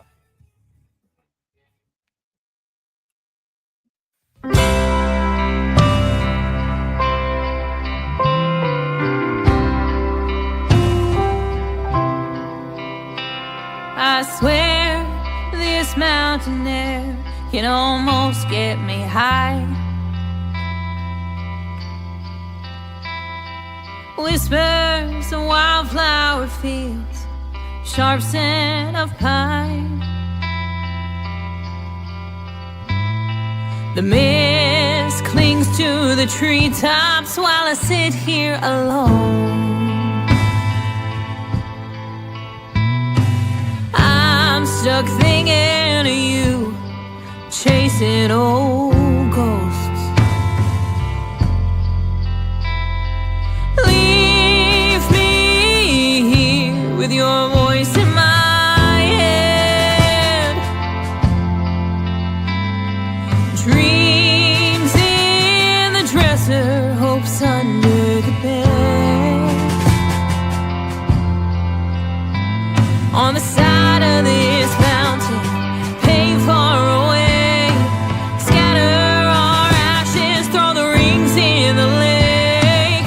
We reach the peak, tried to turn around, but we got lost on the way down.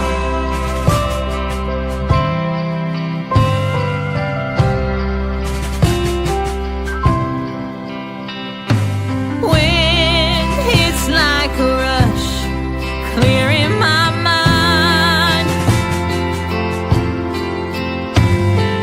Too many memories to drown, not enough wine.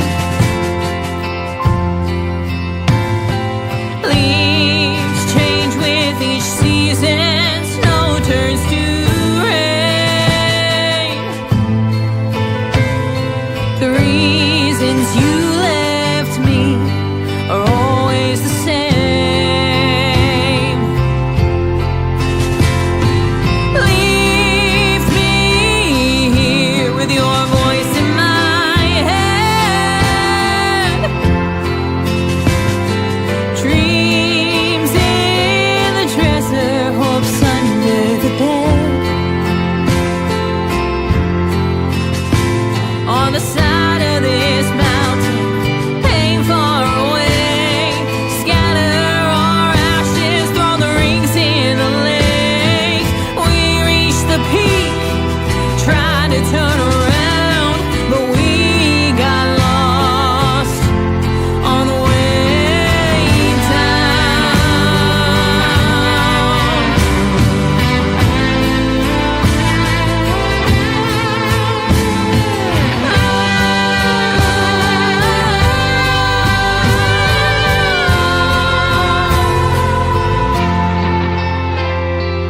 Leave me here with your voice in my head. Dreams in a dresser, hopes under the bed. side of this mountain, ain't far away. Scatter our ashes, throw the rings in the lake. We reach the peak, try to turn around, but we got lost. Oh, we got lost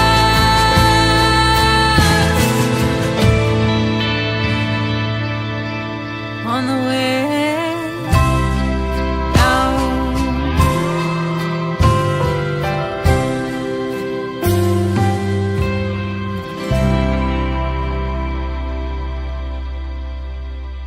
The station where our veterans' voices are heard. MBR Talk. Find us on the web at mbradio.us. You are looking live at Till the Final Whistle, everybody.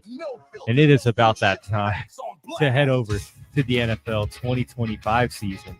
Week 11 has just passed us. Saints took a loss to the bye week. I'm going to make this quick because I'm a fan that's looking at the draft. I'm looking ahead to what's going to happen in the 2026 draft. And there's a few guys. If we go the offensive lineman route, there's a couple options that I've been taking a look at recently. One of them, I think we could use a center. He could be a good depth piece behind Eric McCoy and Will Clapp. Be a great learning opportunity for him to come in. But he's a great pass protector, which I think we got a young quarterback.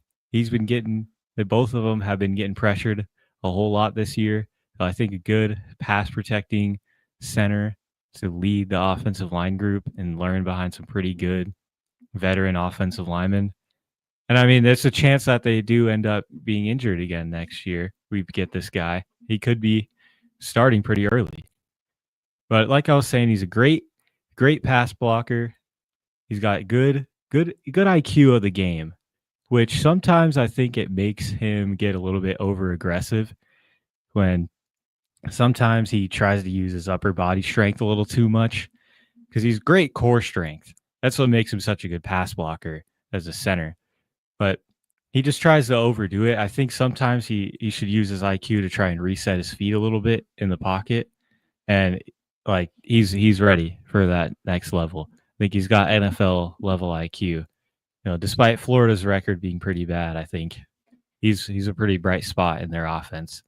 And another dude I think would just be crazy in our run game is this guy from Utah, man. They got a 6'6" tackle on Utah. And this kid runs a 4.9 40. Spencer Fano. Man, imagine that guy. I mean, if we could get some good blocks in front of Devin Neal and Kamara and Kendra Miller next year, pull him, put him at inside as a guard and pull him. Oh, he's so fast. That's going to be he's going to lay some people out in the NFL. He's currently the number 1 ranked offensive lineman. So could be going to the Titans. But that's all I really got for the Saints. Bye week beat us. We lost 67-0. Tough one. Yeah. Tough one against the bye. Well, what else happened around the NFL this week? Well, Thursday Night Football. No surprise here. The Patriots all over the Jets, 27-14. Justin Fields officially getting benched after this performance. And the Travion Henderson, you could have called last week his coming out game, but then he comes out and answers it with a hat trick and this one. And I'm just smiling through tears because I dropped him off of my team after he was burning a hole in my roster for 9 straight weeks. And now he's just going off.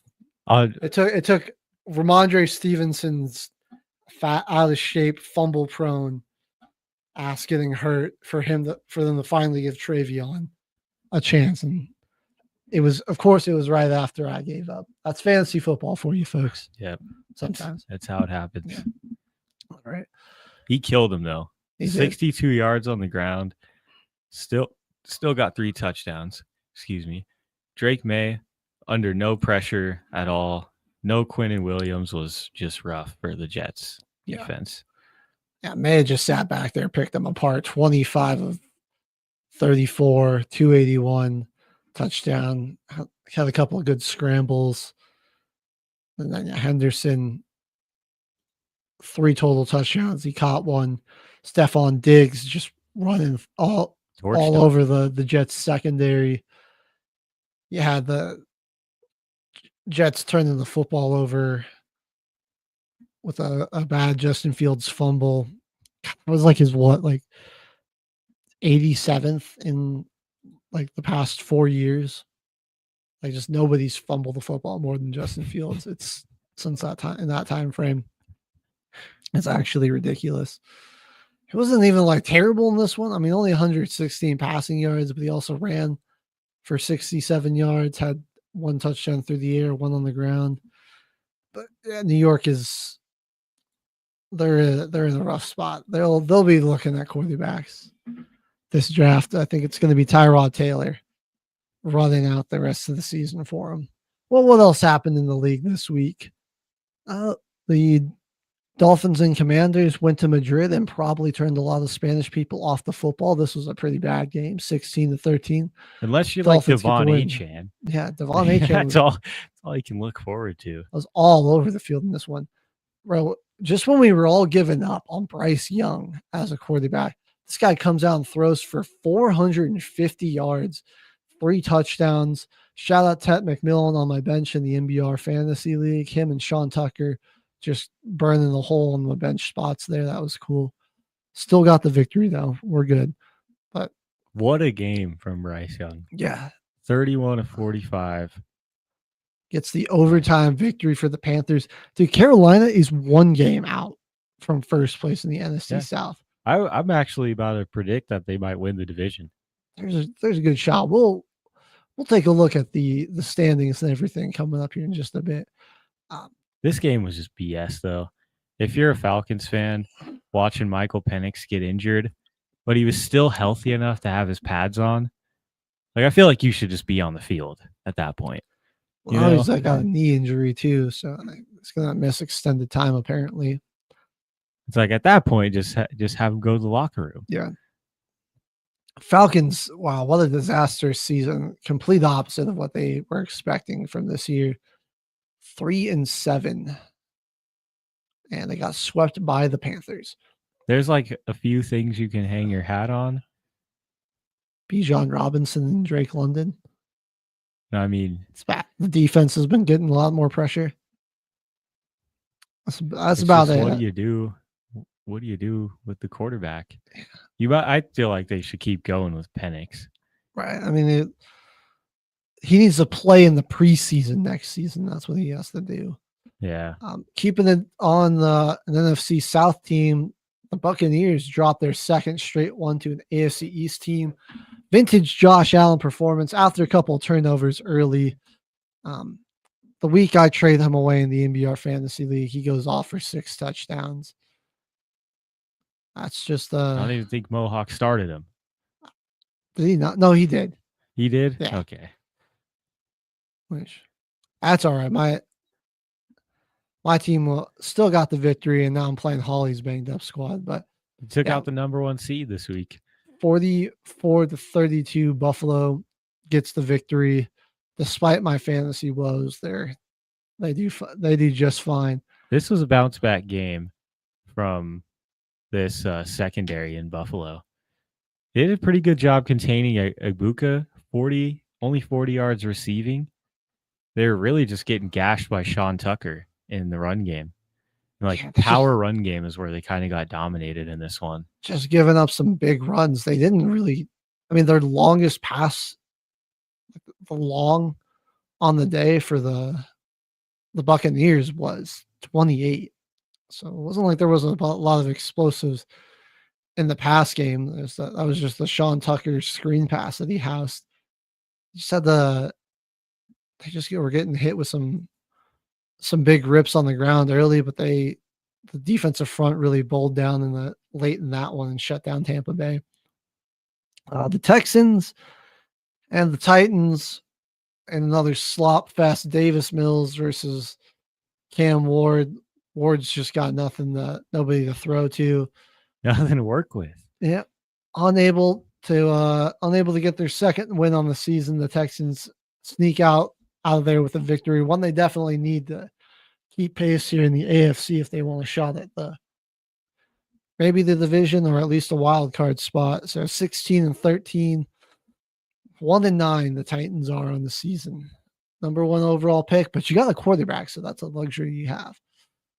All right. Dude, the cardiac Bears do it again. Trailing late in this one. Caleb gets him down the field, and Cairo Santos walks it off to sneak past the Vikings and avoid getting swept.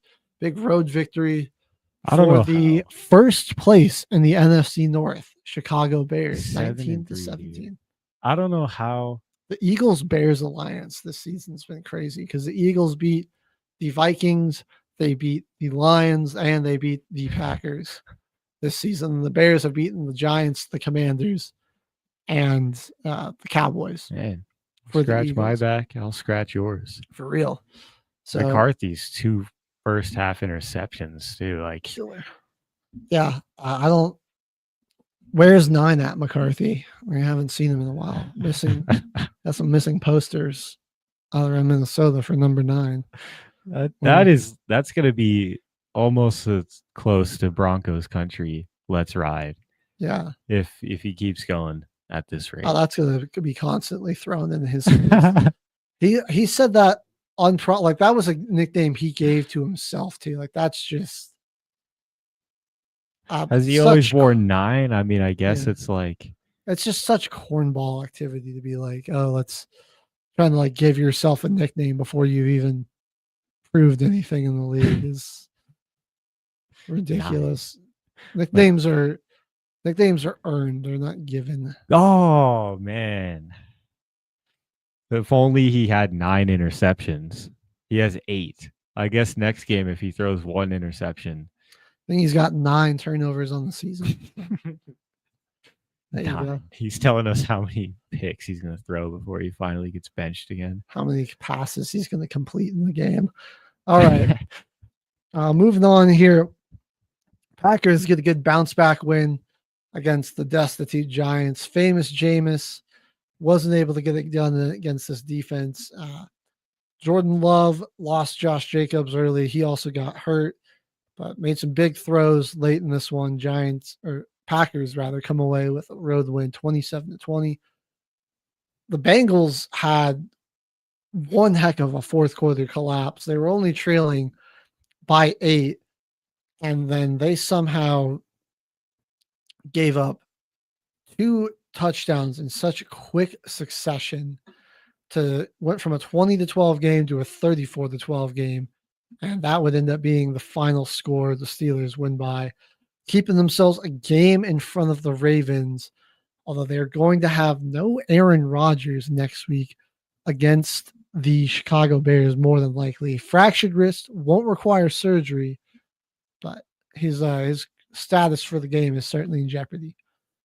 This is a bit of a shocker here, just with how the Jags looked last week, blowing that huge lead. Didn't do it this week. They came out and just dominated the LA Chargers 35-6. Fun little tidbit. Ever since the Chargers took a 27-0 halftime lead over the Jags, they have outscored them 66-9 in that time frame. The Jaguars have, after coming out of halftime in that game, they were down 27-0. And their next 2 meetings, 66-9 is how they've been outscored. Oh my gosh. It's something personal with the Jags and the Chargers now, I guess. I guess they just have their number. Herbert he's going to die behind that offensive line. I'm not going to lie to you. It's not looking good. All right, dude, this is a battle for first place in the NFC East, and that Rams defense is getting ferocious. They had Sam Darnold seeing ghosts out there again. This was Jets Sam Darnold, man. 4 interceptions. Despite that, I mean, the Seahawks defense kept him in it, but it came down to Josh Myers having to drill a super long field goal. I believe it was 64 yards, and he wasn't able to get it. LA holds on for first place in the NFC East, 21-19. And then I don't know how it was that close. yeah, a testament to how good Seattle's defense is, really. All right, the Cardinals hosting the 49ers. It was an even week this week, so that means the 49ers get to win, and they move up to 7-4, 41-22. We will discuss a little bit of what Jacoby Brissett did in this game because it was absolutely insane. Broke record. Yeah, he broke a record. More on that coming up. The Ravens got into a bit of a dogfight with the Browns. Shador Sanders finally saw the field. We'll talk about his debut. But the Ravens hang on. Cleveland, always a place they have a tough time playing in. And it looked like they might be on the verge of getting upset here. Hold on to win 23-16. They're back at 500. That's one game insane. behind the Steelers, who are now missing their starting quarterback. And they still get to play the Steelers twice. So that's big. All right, the Chiefs going to Mile High. They weren't ready for the Bo Nix extravaganza, man. HG can't wait. Oh yeah, I'll have a lot to talk about in this game. The refs definitely wanted to try to help the Chiefs get a victory, get to 500, but Denver's defense with no Surtain and no Alex Singleton, still too much for him. And yeah, Bo played a really good game. And we saw Mahomes probably have one of his worst games of the season. You know, he's having a really good season. He's like top 5 in the league in passing yards. It's nearing, 3K passing yards pretty quickly. But Denver really limited him and shut him down this week. But Broncos win it on another walk-off field goal. The fourth quarter kids do it again. 22-19. All right. The Eagles just absolutely manhandled the Lions offensively. This was a pretty boring primetime game, though. I can't lie to you. 16-9. Philly gets the victory. Yeah, I turned on the NBA games. Yeah, vintage in the Bronco game. So vintage Eagles win where the offense plays pretty poorly, but the defense just dominates. Jalen Phillips is looking like a scary signing for that Eagles pass rush. I know that was a huge trade for them. Mm-hmm. And I'll say, the big explosive runs with Saquon. He feels like he's getting closer and closer every week, which is a concerning sign for the rest of the league. And then on Monday Night Football, the Cowboys get a big bounce back on the road against the Raiders, just cruise the victory. Dak Prescott tosses 4 touchdowns. They bench George Pickens and CeeDee Lamb for the first drive, which was basically the equivalent of, when Patrick and SpongeBob stole a balloon on Free Balloon Day. That type of punishment for whatever they did. And you do the crime, you gotta do the time. Cowboys, cruise to victory on Monday Night Football, 33-16.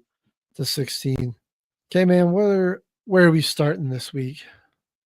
I kind of want to save that Bronco game for a little bit later on. What do you think? I'll save the best for last. That's a good idea. I don't even really have anything to say on this Madrid game. It was boring. Two bad teams in a weird, overseas. Those games are always weird. Miami this is basically the Commanders won more out of this game because they're going to have a better shot at a higher draft pick, basically. So you got there. Mike McDaniels keeps his job safe for another week, I suppose. Same thing with this Texans game. This is just really an offense that was missing their starting quarterback, struggling, while an offense that has no weapons struggles against the number one team, or number one defense in the NFL. 2 16-13 games. Where it's just like, two undermanned teams just come out of a dog fight in a defensive matchup. I think we'll go to this. This game was a bit defensive, but there's some definitely some playoff implications and things to digest from both squads here. Vikings Bears. Oh, this game. How was it that close in the first half, despite those 2 picks? The Vikings defense is, they had some bad weeks back to back. They gave up like a ton of points against and yardage against the Eagles and the Chargers, even the Ravens.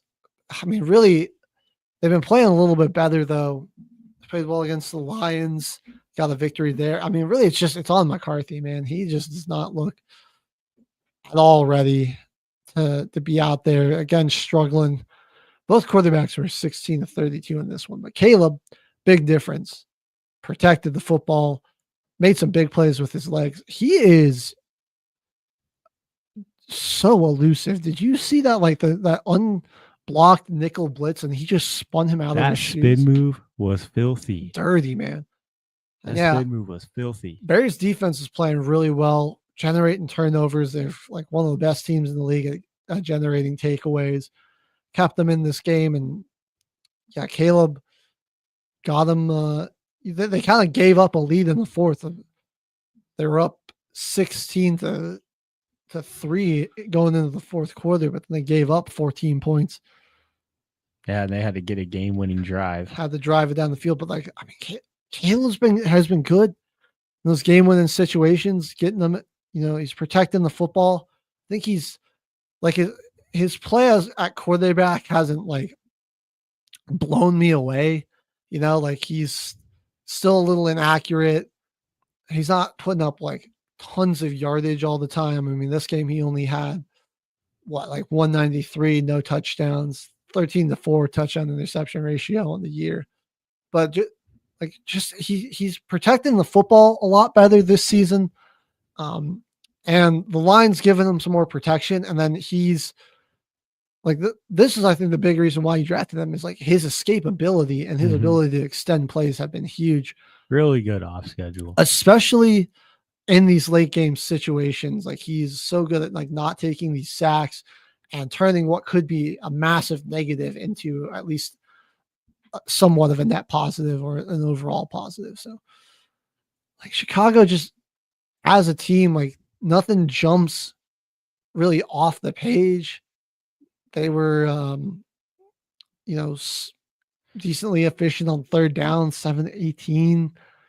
This was a real physical game, man. Just they're both 16 to 32. NFC North football, man. Like, yes, 21 carries, 90 yards for Swift. I mean, yards were hard to come by. Really a tough back, but like that's grinded out 90 yards right there. Yeah, for real. I mean, he had to work for. They relied on him. Some bad drop passes, especially from Jordan Addison in this one. And then McCarthy he is just taking a lot of risks with the football. Like I appreciate some aggression from him, but he is really not reading defense as well. And the first one, I'll give it to Kevin Byard. He's league's leading interception right now. No, Byard's sick. He made an insane play on that ball, turned his hips on a dime, and high pointed that pass. Like that was nearly a layered throw. Yeah. It just the Nashawn Wright interception was good too. I mean, like I don't like the decision because I mean you're like I just don't like where he put the ball. Like I mean, if you're gonna throw that 1-on-1 in the end zone, I mean you gotta throw it to where it goes out. Like you gave the DB a chance to make a play on that. You gotta like back corner towards the sideline. Either my guy gets it or nobody gets it. Like out of bounds or touchdown. Yeah, like you just like honestly in that situation, that was an underthrown pass. And Wright made a great play on the ball. Shout out to Coach Beam. Yeah, I gave a little bit to of a Coach tribute Beam, to him. Chicago, though, man, first place in the North. Can they hold on? That'll be the question. I don't know. I mean, they still got to play the Packers twice. Still got the Lions one more time. I got the Eagles coming up. Like, will they agree to just make that game a draw because of like the alliance? I mean, there has been the alliance between Eagles and Bears this season. It's been kind of crazy. Got the Niners still But the Steelers are winnable. I think they can at least get a game on the Packers. I really do. This team. Got the Browns coming up. We'll see how the Lions certainly showed some vulnerabilities against Philadelphia. I think we keep it in the North in this one because I think Mohawk might actually be right. Packers might get swept by the Bears this year. Oh boy. Oh yeah. Because their gap discipline against the run is so bad, dude.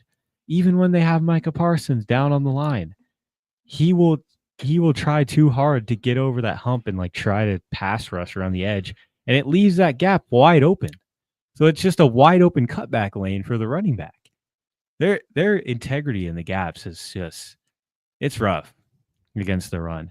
And you got Monin guy and Swift. I mean, it might just be a two-headed monster backfield just running all over the Packers. Yeah, they've and they haven't been terrible all season. I mean, they've only given up 968 on the season. So I mean, they're like better than teams like Denver, Kansas City, Tampa, Steelers. I see what you're saying. The past few weeks, it just feels like they've been giving up some bigger run plays. They're all right against Saquon, but I don't like how much Singletary and Tracy ran on them. 142 yards. It's like when they don't load the box, they don't really stop the run. But when they're making it an impact, they're making it like a weekly game plan to stop the run. Then they'll do it. They'll stuff you. Yeah. But if they're more worried about, Jameis Winston might give the ball up a bunch, so we might want to just mess him up, muck him up a little bit with some different coverage looks, and then they got kind of gashed on the run by Tyrone Tracy and Singletary. Gotta hope Josh Jacobs is.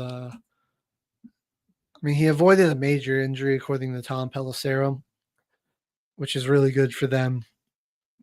You just gotta hope he can be back for you soon and still doesn't have to miss multiple weeks. He's questionable for this week. I think there's a good chance he probably plays, but he's going to be a little bit of a snap count. We kind of saw this offense really struggle without him back there. They eventually got some stuff going with Wilson rather.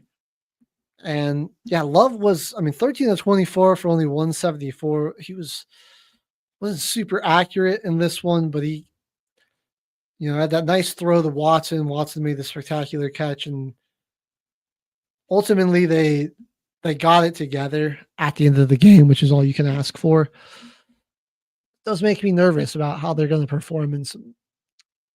We've seen it against a team like Philadelphia, where they struggled to close out in that one, and games against the Browns and the Panthers, where this offensive struggle has come back to cost them, and the defense hasn't quite been able to make up for what the offense was lacking.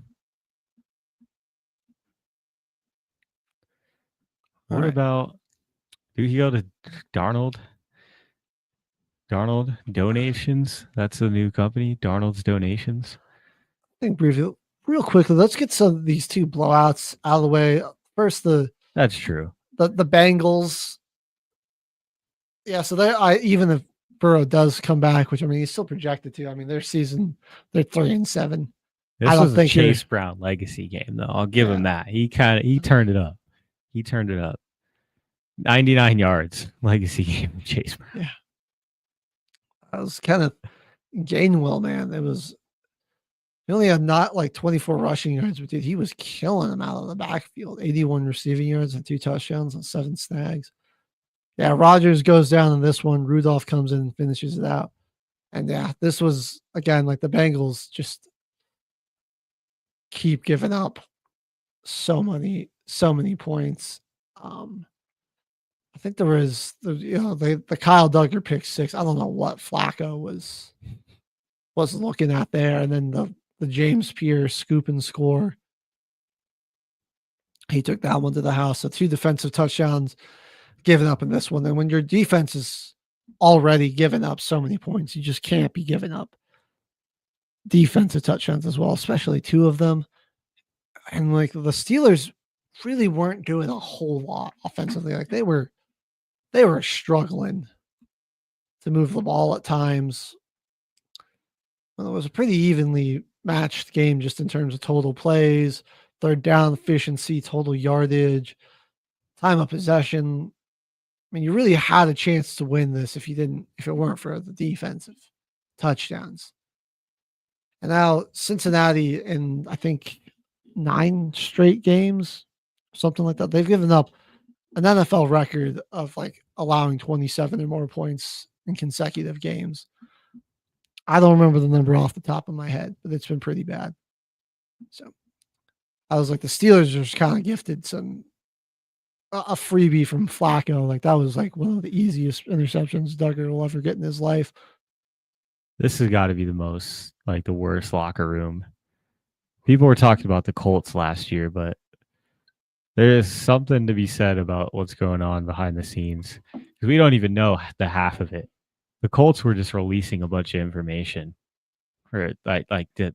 It just didn't need to be put out there what was going on in the locker room last year in Indianapolis. But like, somebody's got to go and document this. Like they had Jamar Chase and Chase Brown a couple weeks ago calling out the defense to finally close out a game. And then your offense comes out a couple weeks later and they're just turning the ball over. And you're still getting 34 points hung on you. Like this, there can't be any smiles. No. Through the week. Now Jamar Chase is going to be suspended. He's just lying saying he didn't spit on Ramsey. And there's like a clear as day video of him doing that. But like, it kind of looks like he might have just accidentally spat on him while he was talking, but at the same time, like, your team stinks. Why are you talking trash? Say it, don't spray it. I don't know. Your team stinks. Why are you even talking trash? All right. The other blowout, Jacksonville, we got to remember, has an actual legit defense here, man. They got some athletes over there. They really get after the quarterback. So good. They really shut down the run, too. They're like one of the top they're the best run defense in the NFL, actually. Allowed. Vidal, 13 yards. Oh, my God. And I mean, like the Chargers could do absolutely nothing. Held Herbert to 81 yards passing. Trey Lance was in there by the fourth quarter. They just ran it down the throats of the Chargers too. Tootin and Etienne getting almost 40 carries. They just can't Jags it up. That's really seems to be the case. They like to let games collapse pretty badly. Yeah. They should have beaten the Texans. They should have. So they should be 7-4 or 7-3 rather. 7-3 with the division locked up. Well, they still got the Colts. Well, yeah. But 4 touchdowns on the ground here. Jacoby Myers filling in really nicely with no Brian Thomas, no Travis Hunter. So I mean they're a little lacking in their weapons in the passing game. So, but if you can continue to run the football and play defense like this, they'll be just all right here. Yeah, like I said, like LA, man, like Herbert's gonna die behind that offensive line, dude. He is just getting battered. Should we play the clip again? We still got it in here to show their pro football focus ranks of all their offensive linemen. Yeah, dude, let's one more time, man. Bradley Bozeman, PFF ranked 36 of 36. He'll be your center tonight. Let's go to Trey Pipkins the third. No. He's your right tackle. He'll be the 35th out of 36 right tackles in the entire NFL. And don't you worry, Mekhi Becton Sr. here. You think that actually says 38 of 37. He's close. It's 36 of 37. When we talk about ass, we mean this offensive line here. Austin Deculus. He is 38 of Got some of the worst ranking offensive linemen in the league protecting this guy. The beginning of the year, everyone was like hyping him up. There was that meme. This guy's 6'6", 200 something pounds, dating Madison Beer. How can you even stop him? Rocket arm. Well, You can have Joe Alt get hurt and lose Rashawn Slater. That's how you can stop him. That'll kill you. Yeah, dude, that's been like Bozeman and Becton weren't even really that bad last year. Like they were. No, it's just a down year for them this year. They just regressed a good amount. Yeah, dude. I mean, we were talking Chargers maybe winning the division, MVP for Herbert. Now it's like, I mean, we'll like, can they just hang on enough to sneak into the wild card? But then again, like I just think like you're gonna have to go on the road with that. Like unless they can figure something out in the protection, like that's just you're like a repeat of what happened in that Texans playoff game last year where Herbert just was under siege and gave the ball away a ton. Speaking of giving the ball away a ton, you're about to say the same thing. Sam Darnold, man, it was Jets Sam Darnold all over again, dude. The Rams defense has been playing nasty. I mean, their secondaries really started to play like that was their big weakness on defense, and that's started to improve a lot, dude. And like, I mean, you're looking at what this front's doing with Byron Young, Jared Verse there, Fisk and Puna Ford in the middle. Oh, it's dangerous right there. Guys like Kobe Turner have been like really great just in like pass rush relief as well. And I think, dude, like Nate Landman flying under the radar. He's been such a good player for him. Like just in coverage, especially like he's a really good coverage linebacker. Doesn't have like a ton of tackles or anything on the season. But these past few weeks, like especially, I think he's really starting to play his best ball. Like he's been jumping off the screen. I mean, you're like you watch a Rams game and like the team broadcast team is raving about how good Nate Landman looks. And he's been looking really good. He's got a real just nose for the football and high IQ of the game where he's just got himself in the right spot when the play comes to him. Or he's not going to let anything big break off. Or even he's just going to blanket his guy. I mean, if you're Seattle, like your defense played fantastic football. Like Stafford was not very comfortable in this one either. 15-28, only 130 yards, 2 touchdowns. He didn't even really give up that much on the ground. I mean, Kyron ran for 91. I mean, you kept LA behind the sticks a lot and didn't give him a whole lot of opportunities. Only 119 rushing yards as a team. The Rams were 2 of 11 on third down. Seattle outgained them. They were 7-16 on first down. They had more rushing yards. And I mean, they had significantly more time of possession. They had the ball for almost 38 minutes, Caveman. Oh my gosh. Like, dude, Sam Darnold single-handedly lost them this game. I was like, I don't want to be too hard on the guy, but like, I just can't. And Jason Myers. Yeah. Kind of sold Shaheed, but that was a really long kick. Yeah, that was far. Like a 60 plus something. It wasn't. Yeah, I think it was a 61 yarder. Yeah. So I think he had the leg, just not the accuracy. But I mean, just with how efficient you were all offensively for the most part. I mean, 414 yards of total offense. Your defense had only given up 21 points. They gave up, they kept the opponent to 2 of 11 on third down. Rams were 2 of 3 on fourth down. But they got a big fourth down stop there. I get what you're saying about Darnold, though, man, because his picks. I just can't really. There's really nothing else I can. They didn't get a lot of help out of the run game, I suppose. But even then, like, I'd say there's only one pick where he was pressured too, and that's the one where he had to step up in the pocket. He should have just threw the ball in the dirt, but he just really threw it right into the defensive linebacker's hands. That was the big thing that worried me with Seattle.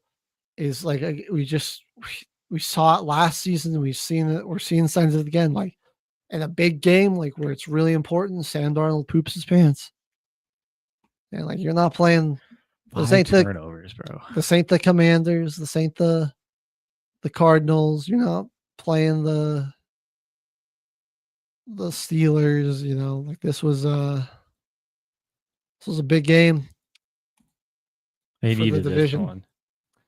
And they Rams New Jerseys though. I liking those. Those were clean. I'm liking those. The midnight black, yeah, those were good. Nice blue and yellow accents on there. Those are cool.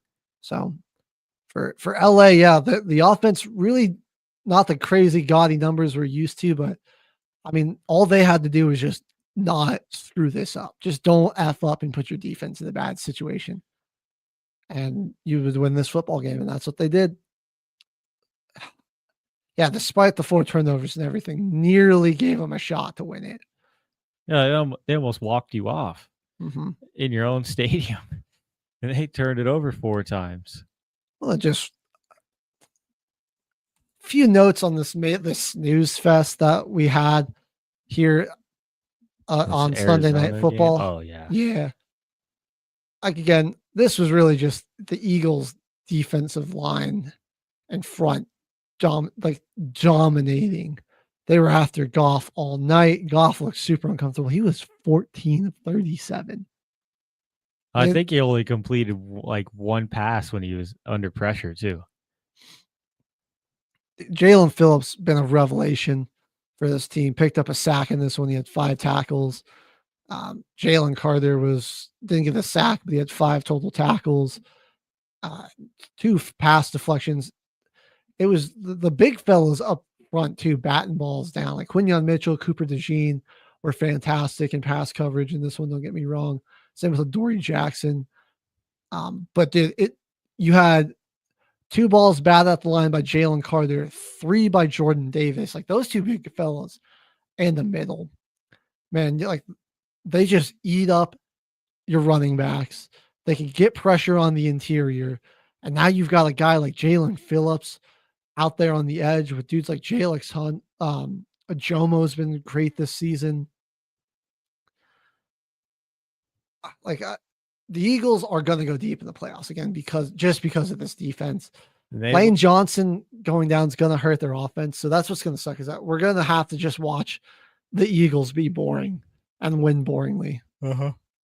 But they don't mind winning like that either. They're okay with running the ball 40 times, having 83 yards with Saquon. I mean, that's not even really. They want to run the football. They want to have a lead and just let their defense get after you. Score enough points in the first half, and they'll just take their foot off the gas offensively. Just power run and get after you. All right, flashback to the morning. Bryce Young thrown for 450 yards, 3 touchdowns, 31-45. Was this his best game ever as a pro? Yes, I think this was his best game ever. I can't think. I mean, he had some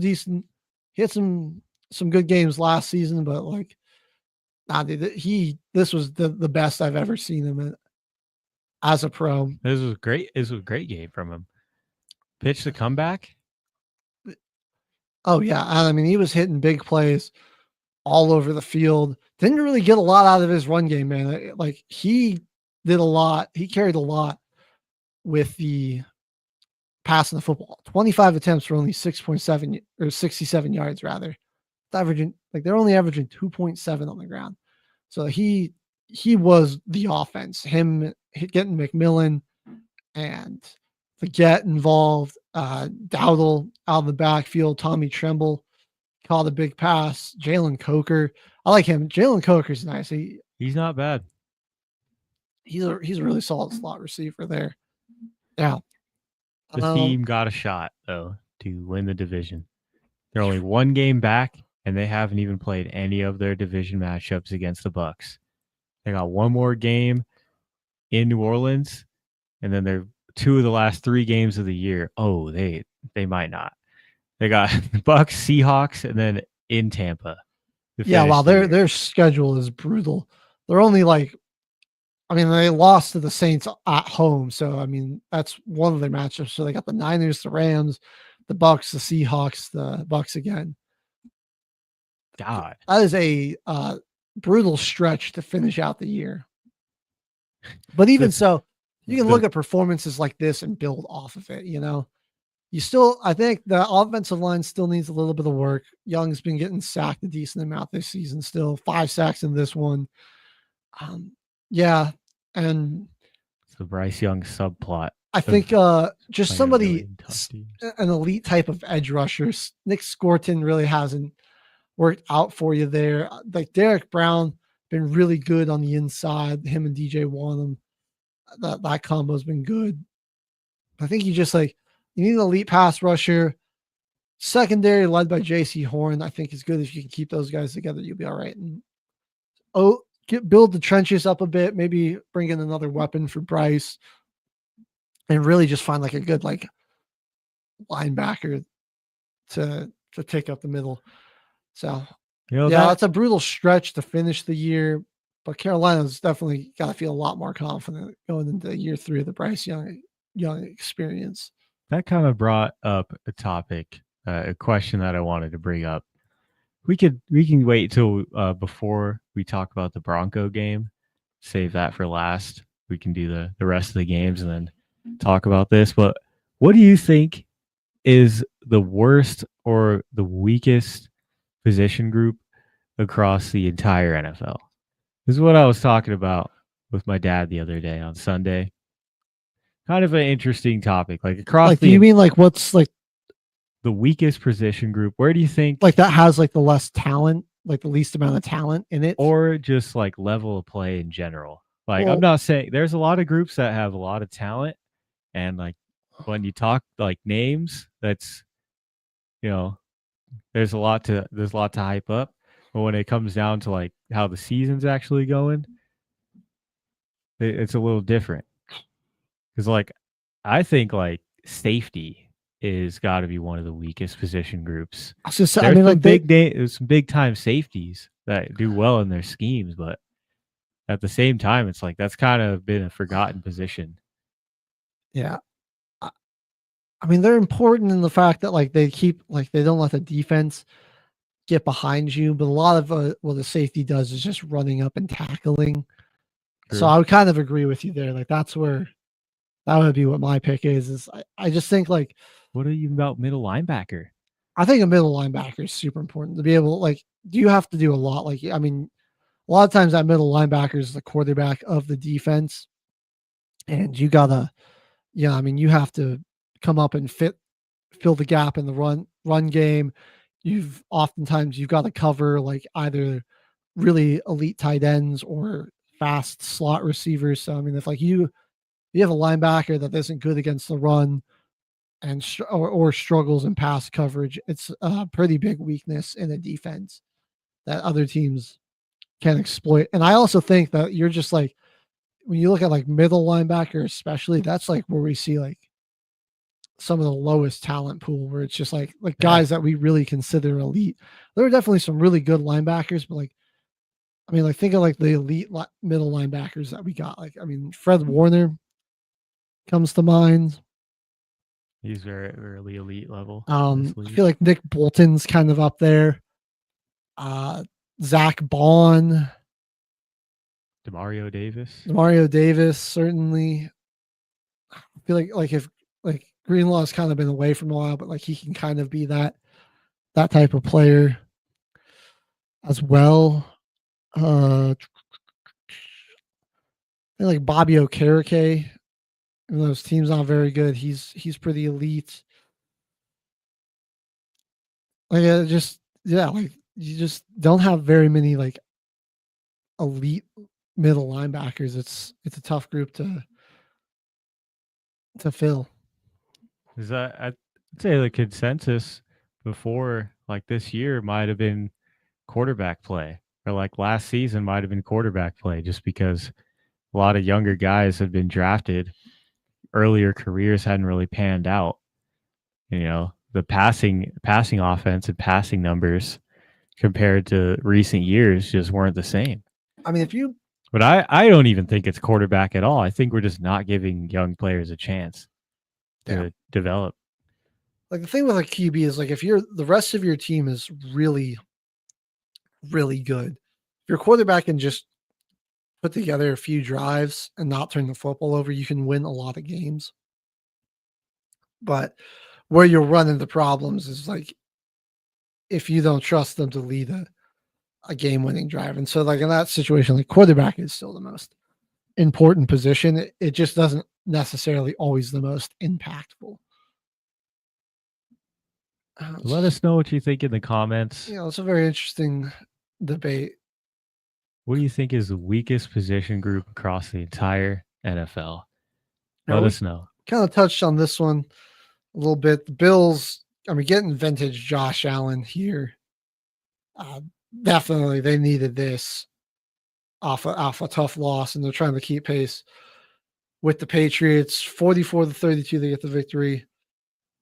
Buccaneers got to be a little upset that they've dropped 2 back-to-back. They've lost 3 out of their last 4 as well. And it's been first against the Lions, they kind of just got shut down offensively. And while they were a little more explosive in this one, they against the Patriots and the Bills, they just gave up so many explosives here. And now they've got the Rams on Sunday Night Football.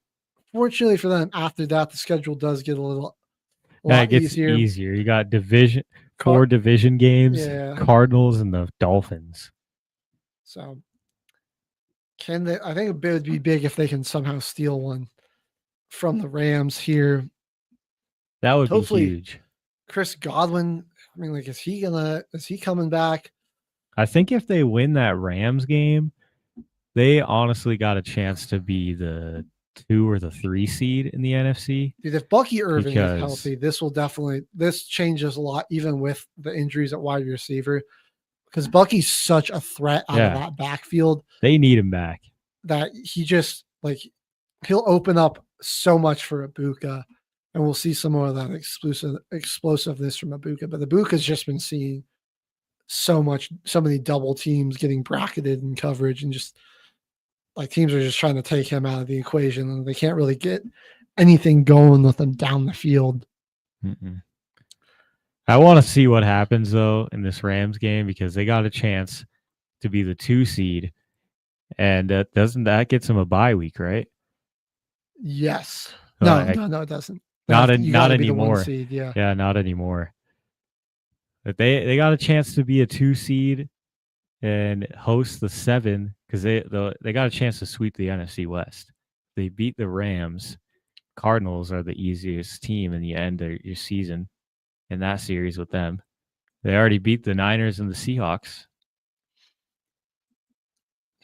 Yeah, this is a big game for their playoff positioning. Does LA? They don't have to play the Eagles, do they? Oh, they already lost to them. Yeah, they already played them. Yeah, they'll need Philly to drop one to maybe lose. But I really do think there's a good shot the Rams end up with the 1 seed here. I think it's coming down between LA or Philadelphia. They're kind of the top dogs this season. Mm-hmm. All right.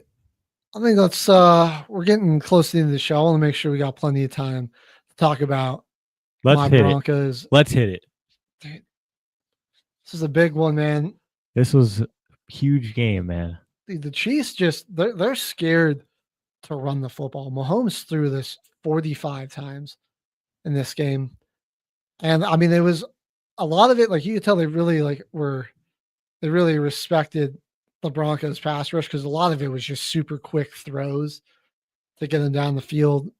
He hit one deep shot to Thornton, and that was just McMillan just played that bad. He was there. He just missed, timed his jump and everything. But that was probably really his only bad play of the day. Was giving up that big pass. And he was in position. He just misplayed it horrendously.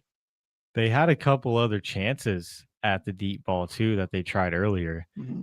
That was the 3rd attempt that they tried to get Tyquan Thornton open deep. I'm a little confused. The run game seemed like it was working semi well for the Kansas City. They had, Hunt was getting around 4.5 a carry, but they only went to him 13 times for 59 yards. in this one, which was kind of shocking. I get like, yeah, I mean, you want to obviously let Mahomes throw the ball plenty. I think they thought like maybe they were going to be able to attack the secondary more with Pat Surtain not being in the game and not having. But like we're missing one of our best run defenders in Alex Singleton as well. So it's just interesting that they wouldn't try to go to that more. And like the rest of these guys in this game played really well. I thought like, like not a ton of big plays given up in this one. Like the long was at that 61 yarder, that bomb. I mean, besides that, the longest reception by any other player was 21 yards. That was on Kelsey's touchdown. I think after that 61 yarder was the pick, right? No, that was when Kelsey scored, I believe. Oh, okay. Oh yeah, Kelsey did get a touchdown on that drive. Yeah, it was a good game for him. 9 catches for 91 yards and a touchdown. Then on the other side, though, Bell, man, he was super accurate in this one. 27 to 34, one of his best completion percentages of the season. And yeah, I mean, he made some really big time throws. I think he was diagnosing the blitzes really well. And just the crucial thing here, and this is what I like about like Bo. Like people will hate on him for being like boring or just like checking it down all the time, throwing it short, or like when he does throw a pick, he just kind of sends it down the field, and it's almost an arm punt at that point. When you have such a good defense like this, the most important thing you can do as a quarterback is to not make their life more difficult. Give them plenty of long fields to defend. Don't make them defend a lot of short fields. And he's been doing that really well all season. And then when we need him to be more aggressive and make the big throws in the fourth quarter in late game situations on big third downs, he does it, man. He went through, I think he was going through his reads really well. He didn't get a lot of help from the run game. I mean, we kind of got away from that too. It was really more of a quarterback duel between Mahomes and Knicks, and then a duel between these defenses. And yeah, Vance Joseph when he got these sacks, I mean, he went into his back. He got McMillan. Look, you gave up that one deep pass, but I think besides that, dude, you were, 6 tackles. You got a pass deflection, 2 sacks. He just ran those corner blitzes perfectly. And I mean, Vance Joseph called those up at the perfect time. First on that Hail Mary attempt, so they didn't even give the Chiefs a chance. And then you had the one to get the ball back after we went down and tied the football game up. He called up a great corner blitz. And I think the D-line did super good of too, setting the edges and keeping Mahomes in the pocket. And we got good interior pressure up the middle. So like we just didn't give him anywhere to really run. Like he wasn't able to kill us with his legs. And I mean, his arm can still be just good enough, but it's really when he gets those big scrambles that kill you. And we took that away as a team. And then I got to talk about the penalties. Were some of our penalties justified?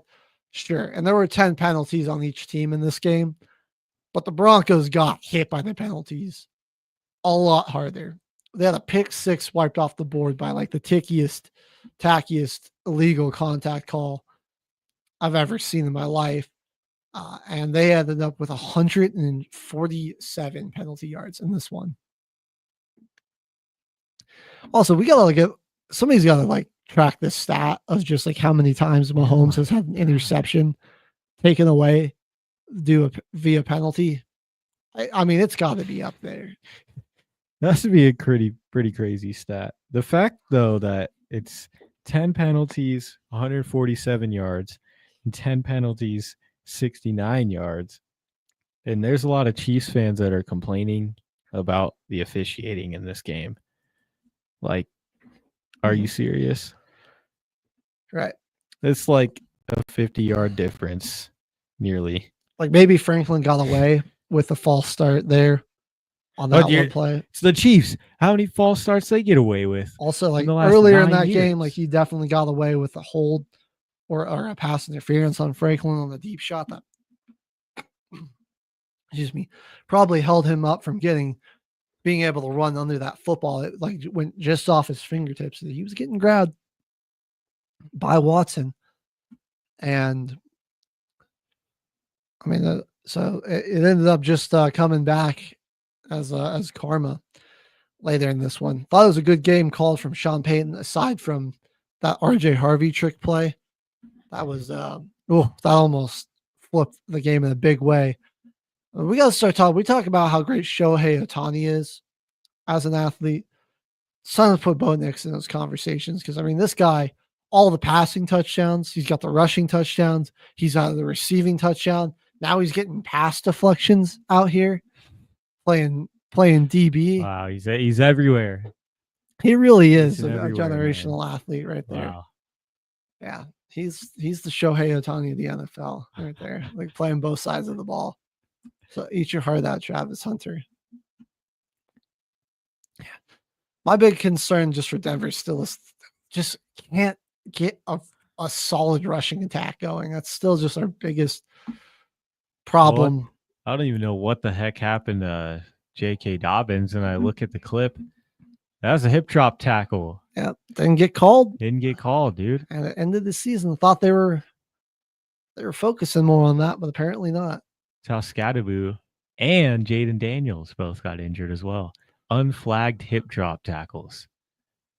I think in this game felt like a playoff game, you know, because Kansas City kind of was. You like if you wanted any hope of winning your division, you definitely have to come out and get this.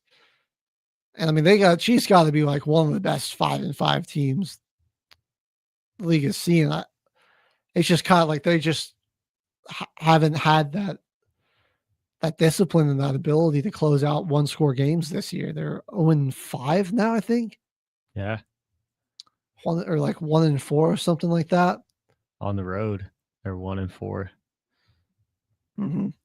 Yeah, they're really bad away from Arrowhead too, and now when you've got this losing record, like if you do make the playoffs, like you're gonna have to go on the road.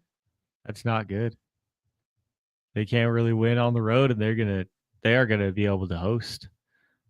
Mm-hmm. That pick though, Jaquan McMillan, that dude got up for that. Yeah, that was some insane standing vertical. That was probably one of the like Mahomes got bailed out by that awful pick 6 he threw getting taken off, but that again, like that one was just him like trying to force something on the sideline, and McMillan made them pay there.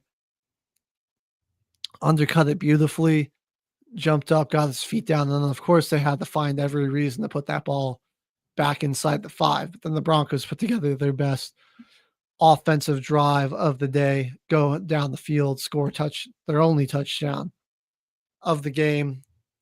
Won it off of Will Lutz's leg. We'll take that. 9-2. Great week for the Broncos because I mean, Colts are on bye. They've got the better in conference or the better record against AFC teams over the Patriots. So they're currently in the 1 seed. Chargers lost. They beat the Chiefs. Raiders lost. I mean, Raiders aren't really a threat or anything. It's just always nice when they lose.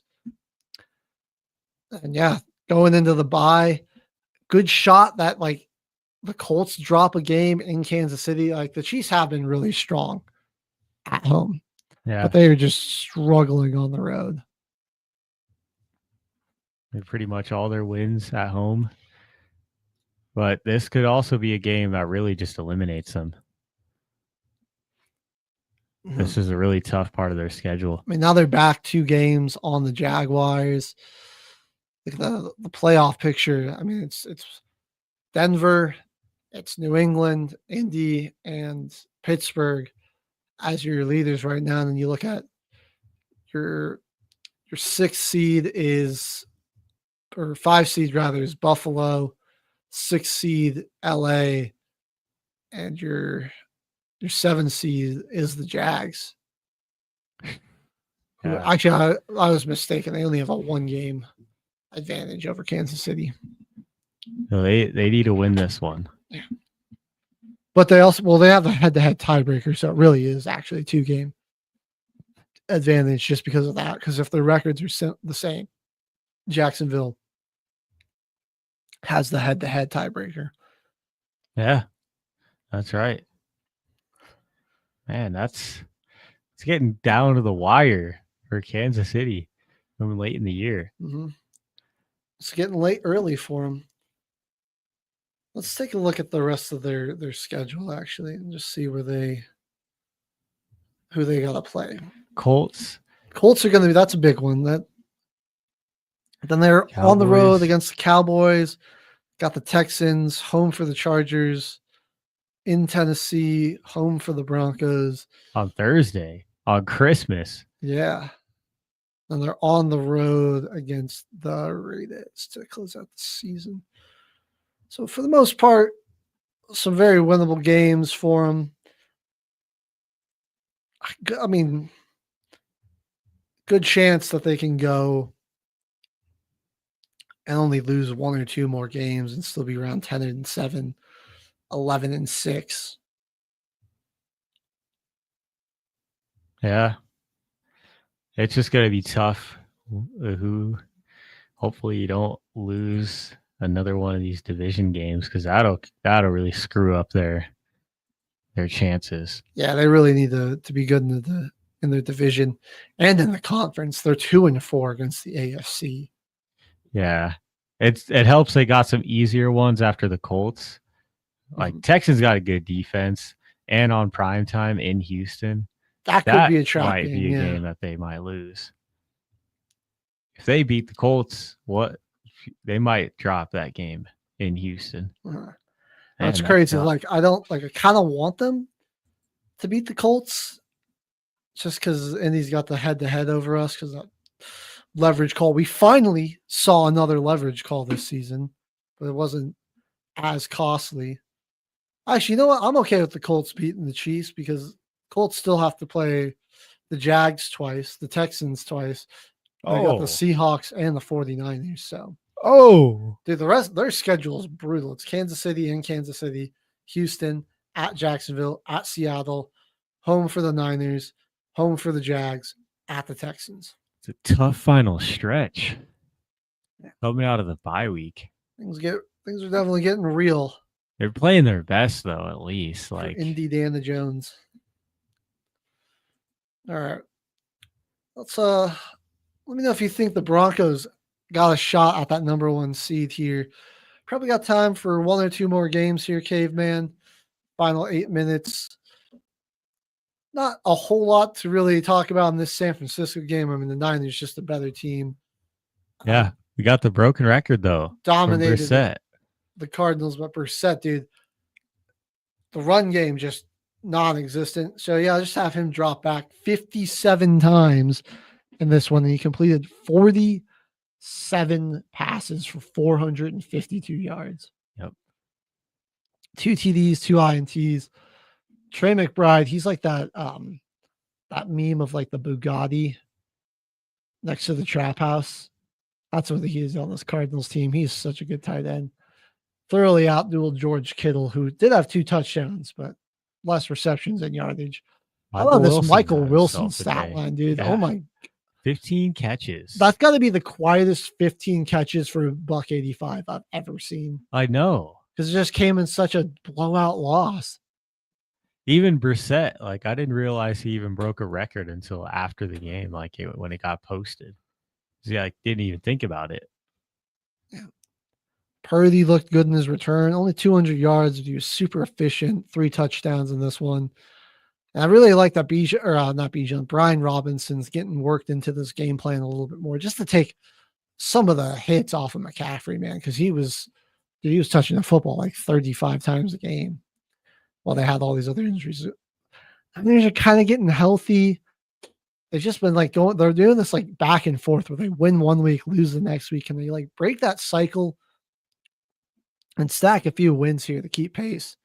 with the Rams and the Seahawks. We'll see, but yeah. Record for Brissett, but it came in the, blowout losing effort. But it's still kind of cool to see. Give him a shout for that. In the blowout on Monday night, we can probably just dance through real quick. Geno Smith still pretty bad at quarterback. Yeah. I just saw the running numbers for Vegas. 12 carries for 27 yards. Geno outgained Mostert and Ashton Genty. Genty had 6 carries for 7 yards. Are you kidding? He had a long of 11, so that meant most of these yards were negative. I know he got safety than this one. That offensive line, dude, 5 traffic cones when it comes to run blocking. It's worse than Herbert's O-line. For real. Bowers and about your lone bright spot, Trey Tucker was able to catch a touchdown, I suppose. In this one, came through. I needed 14 points from him in fantasy football. Snuck out with a 1-point win. Thank you, Trey Tucker. That's legendary. And then, CeeDee Lamb and George Pickens got benched, and you wouldn't, for the first series, and you wouldn't have even known, dude. Pickens, 9 snags for 144 in the touch. CD, 5 catches, 66 yards in the touchdown. 18 targets for the 2 of those guys. Wow. You would have never even known. Dak was, uber efficient, 25 of 33, 268, 4 touchdowns. Got a good solid game out of Javonte, 93 yards on the ground. Dak lost a fumble. That was Geno, but Geno threw an interception to balance it out.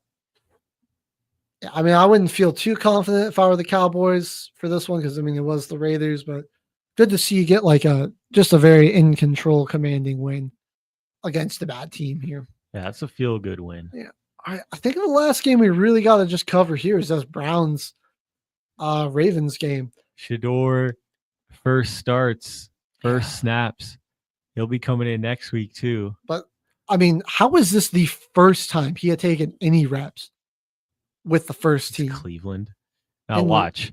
By Thursday, I bet you Deshaun Watson's going to be cleared and he's going to be named the starter or something. Why did they even draft him? It's like they just so badly do not want to play him. I just don't understand it. Yeah, I don't get it. Lamar he got picked off twice. One of those was like a screen pass gets knocked up into the air. But they did a lot of their damage on the ground, including, you got to love the just what was it called? The bootleg run off the tush push. Oh, that was insane, dude. I never even knew he was that elusive. Where did he have that speed? I know.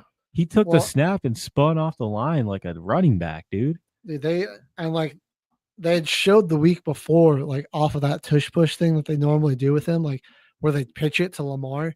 And so then that was also kind of what they were faking there, was pitching it to Lamar Jackson. The Browns defense was just so in conflict. And then there was one guy at home in that gap to stop Andrews, except one problem. Patrick Ricard was running towards him with a head of steam. And then, you put Mark open field, turned on the afterburners. How did he not get caught? I've never seen him run that fast before. He broke the franchise record for receiving yards in that game. So pretty good game for Mark Andrews in that one. And this was one of those ugly AFC North football games where both defenses were making plays all over the field. I thought the Ravens, Shador also was just under siege a lot in this one. Your first ever reps and your offensive line blocked horribly. He only got sacked, I think, twice. One of the times Gabriel got sacked, but they just were getting hit.